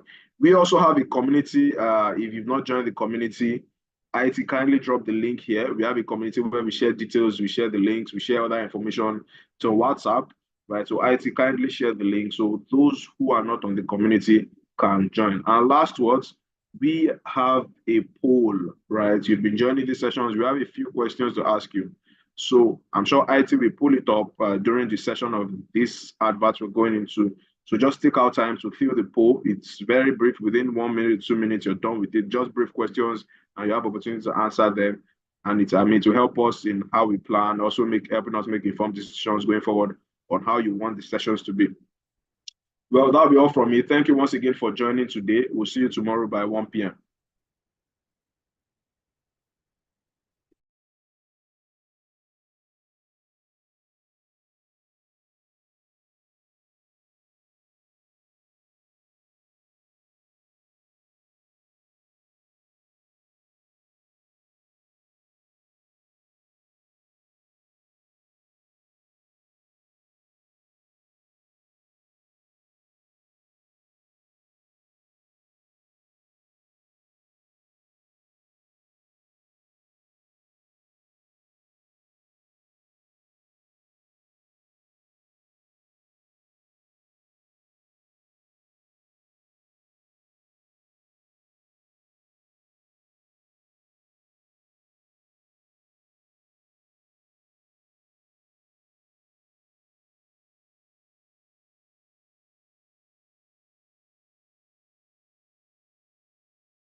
I have so many power. Le Badouche play Lamande. I have Santus and the Torias. I have Ramande. I have Abido Shaker. I have never touched those ones. I have Sepre. When it comes for power, I have Rebadu. I have Ganduka Gandusa. I have Ndaboski Paus. Business have come to learn that you have to price right. Else, you will attract the customers who will give you a headache. Till today, the customers that have given me bad name the most are the ones that bought my land when it was cheap. Had a very highly expository session at the Real Estate Masterclass with Dr. Steve Nakitayo. I came in as a newbie, a JJC. And you know, the interesting thing is, before I signed up for the program, I knew I was going to get into real estate, but I told myself I was going to go to one of the best to learn from. And I can tell you, the 2 days masterclass was absolutely mind-blowing. Dr. Stephen gave us the powers. Hey God, if you are not here, okay, you missed this one, Abby. Make sure you don't miss the next one. You know, knowledge is intoxicating. I hope you know. Hardly can you see a very knowledgeable person that is not confident, aka proud. You know, in this part of the world, call it proud, right? Because if you know, you know.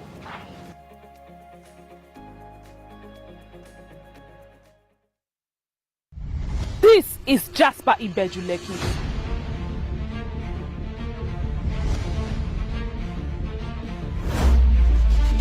5 years ago, this estate right here, a plot was selling for 7.5 million. But in 2024, guess what? It is selling at 60 million naira. Don't be surprised. That's how land banking works. Right now, if you want to get a plot right here, because it is still appreciating, because it hasn't reached full potential.